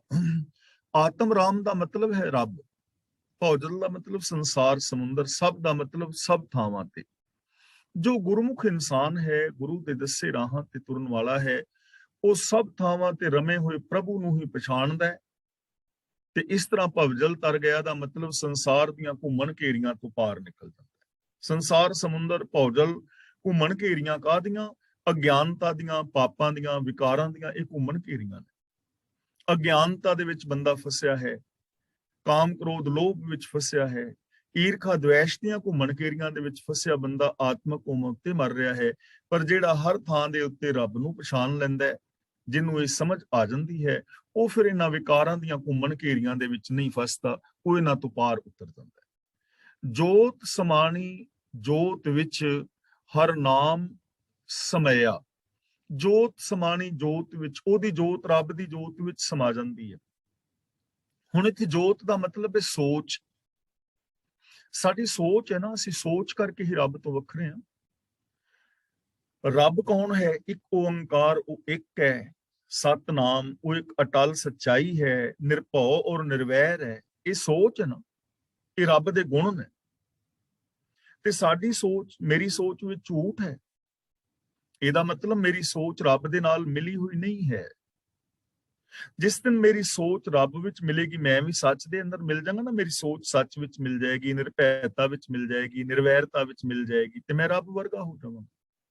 ਆਪਣੀ ਸੋਚ ਨੂੰ ਹੀ ਬਦਲਣਾ ਹੈ, ਸੋਚ ਨੂੰ ਹੀ ਗੁਰੂ ਦੀ ਸੋਚ ਦੇ ਵਿੱਚ ਮਿਲਾਣਾ ਹੈ, ਸੋਚ ਨੂੰ ਹੀ ਰੱਬ ਵਰਗੀ ਬਣਾਉਣਾ ਹੈ। ਤਾਂ ਜੋ ਗੁਰੂ ਦੇ ਦੱਸੇ ਰਾਹਾਂ ਤੇ ਚੱਲਦਾ ਹੈ, ਜਿਹੜਾ ਸੁਣ ਕੇ ਮੰਨ ਲੈਂਦਾ ਹੈ, ਇੰਪਲੀਮੈਂਟ ਕਰਦਾ ਹੈ, ਉਹਦੀ ਸੋਚ ਰੱਬੀ ਸੋਚ ਦੇ ਅੰਦਰ ਸਮਾ ਜਾਂਦੀ ਹੈ ਔਰ ਉਹ ਜਿਉਂਦਾ ਹੀ ਇਨਸਾਨ ਰੱਬ ਵਰਗਾ ਹੋ ਜਾਂਦਾ ਹੈ। ਜਿਨ ਜਾਤਾ ਸੋ ਤਿਸ ਹੀ ਜੇਹਾ, ਭੇਦ ਨਾ ਜਾਣੋ ਮਾਨਸ ਦੇਹਾ। ਮਨੁੱਖ ਦੇਹੀ ਕਰਕੇ ਉਹਨੂੰ ਵੱਖਰਿਆ ਨਾ ਸਮਝੋ, ਅੰਦਰੋਂ ਉਹ ਰੱਬ ਵਰਗਾ ਹੀ ਹੋ ਜਾਂਦਾ ਹੈ। ਭਾਵ ਕਿ ਉਹਦੇ ਅੰਦਰ ਕੋਈ ਕਮੀ, ਕੋਈ ਦੋਸ਼ ਨਹੀਂ ਰਹਿ ਜਾਂਦਾ। ਉਹਦਾ ਹਿਰਦਾ, ਉਹਦੀ ਸੋਚ, ਉਹਦੇ ਬੋਲ ਬਾਣੀ, ਉਹਦਾ ਬਿਹੇਵੀਅਰ ਸ਼ੁੱਧ, ਨਿਰਮਲ, ਪਾਵਨ, ਪਵਿੱਤਰ ਹੋ ਜਾਂਦਾ ਹੈ, ਰੱਬ ਵਰਗਾ ਹੋ ਜਾਂਦਾ ਹੈ। ਹਰ ਨਾਮ ਸਮਇਆ। ਸਮਇਆ ਦਾ ਮਤਲਬ ਸਮਾਇਆ ਰਹਿੰਦਾ ਹੈ, ਨਾਮ ਦਾ ਮਤਲਬ ਹੁਕਮ ਵਿੱਚ। ਉਹ ਰੱਬ ਦੇ ਹੁਕਮ ਦੇ ਅੰਦਰ ਹਮੇਸ਼ਾ ਸਮਾਇਆ ਰਹਿੰਦਾ ਹੈ। ਹੁਕਮ ਦਾ ਮਤਲਬ ਸਿਸਟਮ। ਉਹ ਰੱਬੀ ਰਜ਼ਾ ਤੋਂ ਬਾਹਰ ਨਹੀਂ ਜਾਂਦਾ, ਰੱਬੀ ਰਜ਼ਾ ਦੇ ਅੰਦਰ ਹਰ ਵਕਤ ਸਮਾਇਆ ਹੋਇਆ ਹੈ। ਇੱਕ ਪਲ ਭਰ ਵਾਸਤੇ ਵੀ ਉਹ ਹੁਕਮ ਔਰ ਰਜ਼ਾ ਤੋਂ ਉਲਟ ਨਹੀਂ ਹੈ। ਕਦੇ ਉਹਦੇ ਅੰਦਰ ਸੋਚ ਵੀ ਪੈਦਾ ਨਹੀਂ ਹੋਈ ਕਿ ਰੱਬੀ ਹੁਕਮ ਤੋਂ ਬਾਹਰ ਵੀ ਕੁਝ ਹੋ ਸਕਦਾ ਹੈ। ਉਹ ਆਪਣੀ ਸਾਰੀ ਦੀ ਸਾਰੀ ਜੋ ਜ਼ਿੰਦਗੀ ਹੈ, ਉਹ ਰੱਬੀ ਹੁਕਮ ਦੇ ਅੰਦਰ ਗੁਜ਼ਾਰਦਾ ਹੈ। ਜੋ ਗੁਰੂ ਦੇ ਦੱਸੇ ਰਾਹਾਂ ਤੇ ਚੱਲਦਾ ਹੈ, ਉਹਦਾ ਜੀਵਨ ਸਫਲ ਔਰ ਸੁਚੱਜਾ ਹੋ ਜਾਂਦਾ ਹੈ। ਤਾਂ ਦੇਖੋ ਕਿੰਨਾ ਸੋਹਣਾ ਸੌਖਾ ਰਾਸਤਾ ਪ੍ਰਭੂ ਦੇ ਮਿਲਾਪ ਦਾ ਗੁਰੂ ਪਾਤਸ਼ਾਹ ਜੀ ਨੇ ਸਾਨੂੰ ਦੱਸਿਆ ਹੈ। ਬਹੁਤ ਸਾਰੀਆਂ ਮਿਸਾਲਾਂ ਲੈ ਕੇ ਕਿ ਜੋ ਮਾੜੀ ਸੋਚ ਵਾਲੇ ਲੋਕ ਨੇ, ਉਹ ਮਾੜੀ ਸੋਚ ਵਾਲਿਆਂ ਦੇ ਵਿੱਚ ਰਲੇ ਰਹਿੰਦੇ ਨੇ। ਜਿਹੜੇ ਚੰਗੇ ਨੇ, ਹਾਲਾਤ ਕਿੰਨੇ ਵੀ ਮਾੜੇ ਹੋਣ, ਉਹ ਚੰਗੇ ਹੀ ਰਹਿੰਦੇ ਨੇ। ਇਹਦਾ ਮਤਲਬ ਅਸੀਂ ਹਾਲਾਤਾਂ ਤੋਂ ਬਚ ਸਕਦੇ ਹਾਂ, ਸਾਡੇ ਅੰਦਰ ਪੋਸੀਬਿਲਿਟੀ ਹੈ। ਜੇ ਅਸੀਂ ਚੰਗੇ ਹਾਂ ਤਾਂ ਚੰਗੇ ਅਸੀਂ ਰਹਿ ਸਕਦੇ ਹਾਂ। ਭਰੇ ਹੋਏ ਪਾਣੀ ਦੇ ਗੰਦੇ ਛੱਪੜ ਦੇ ਅੰਦਰ ਵੀ ਫੁੱਲ ਕਮਲ ਦਾ ਖਿਲਿਆ ਰਹਿ ਸਕਦਾ ਹੈ, ਇਹ ਸੰਭਾਵਨਾ ਹੈ। ਲੇਕਿਨ ਹਾਲਾਤ ਕਿੰਨੇ ਵੀ ਚੰਗੇ ਹੋਣ, ਜੇ ਕੋਈ ਮਾੜਾ ਬੰਦਾ ਹੈ, ਜੇ ਉਹਨੇ ਚੰਗਾ ਨਹੀਂ ਬਣਨਾ ਤਾਂ ਉਹ ਚੰਗਾ ਨਹੀਂ ਬਣੇਗਾ। ਪਰ ਇਹਦਾ ਮਤਲਬ ਇਹ ਨਹੀਂ ਕਿ ਸਾਰੀ ਜ਼ਿੰਦਗੀ ਉਹ ਮਾੜਾ ਹੀ ਮਰੇਗਾ। ਨਾਲ ਸਿਧਾਂਤ ਦੱਸਿਆ ਹੈ ਕਿ ਜੇ ਐਸੇ ਲੋਕ ਵੀ ਗੁਰੂ ਦੇ ਚਰਨਾਂ ਦੀ ਸ਼ਰਨ ਵਿੱਚ ਆ ਜਾਣ ਤਾਂ ਉਹਨਾਂ ਦੇ ਵੀ ਜੀਵਨ ਬਦਲਣ ਦੀ ਗੁੰਜਾਇਸ਼ ਹੈ, ਉਹ ਵੀ ਬਦਲ ਸਕਦੇ ਨੇ। ਤਾਂ ਅੱਜ ਦੀ ਵਿਚਾਰ ਅਸੀਂ ਇੱਥੇ ਸਮਾਪਤ ਕਰਦੇ ਹਾਂ ਜੀ। ਅੱਜ ਦੀ ਇਸ ਵਿਚਾਰ ਵਿੱਚ ਜੇ ਕਿਸੇ ਵੀਰ ਭੈਣ ਦਾ ਕੋਈ ਸਵਾਲ ਹੋਵੇ ਤਾਂ ਉਹ ਇਸ ਵਿਚਾਰ ਮੁਤਾਬਕ ਸਵਾਲ ਕਰ ਸਕਦੇ ਹੋ। ਤੇ ਜੇ ਕਿਸੇ ਨੇ ਇਸ ਵਿਚਾਰ ਬਾਰੇ ਕੋਈ ਆਪਣੇ ਵਿਚਾਰ ਦੇਣੇ ਨੇ ਤਾਂ ਉਹ ਵਿਚਾਰ ਵੀ ਦੇ ਸਕਦੇ ਹੋ, ਕਿਉਂਕਿ ਇਹ ਸ਼ਬਦ ਆਪ ਆਮ ਸੁਣਦੇ ਹੋ। ਚੋਰਾਂ ਜਾਰਾਂ ਰੰਡੀਆਂ ਕੁੱਟਣੀਆਂ ਦੀ ਬਾਣ, ਵੇਦੀ ਨਾ ਕੀ ਦੋਸਤੀ ਵੇਦੀ ਨਾ ਕਖਾਣੇ, ਆਪ ਪਾਠ ਪੜ੍ਹਦਿਆਂ ਵੀ ਪਾਠੀਆਂ ਤੋਂ ਵੀ ਸੁਣਦੇ ਹੋ। ਜੇ ਇਸ ਵਿੱਚ ਕੁਛ ਆਪ ਨੂੰ ਨਵਾਂ ਸਮਝ ਆਇਆ ਹੈ ਜਾਂ ਕੋਈ ਸਵਾਲ ਹੈ ਜਾਂ ਵਿਚਾਰ ਦੇਣਾ ਚਾਹੁੰਦੇ ਹੋ ਤਾਂ ਅਨਮਿਊਟ ਹੋ ਕੇ ਆਪਣੇ ਵਿਚਾਰ ਦੇ ਸਕਦੇ ਹੋ। ਕਲਾਸ ਦੀ ਅਗਲੀ ਕਾਰਵਾਈ ਵੀਰ ਤਰਲੋਚਨ ਸਿੰਘ ਜੀ ਕਰ ਰਹੇ ਨੇ। ਵਾਹਿਗੁਰੂ ਜੀ ਕਾ ਖਾਲਸਾ, ਵਾਹਿਗੁਰੂ ਜੀ।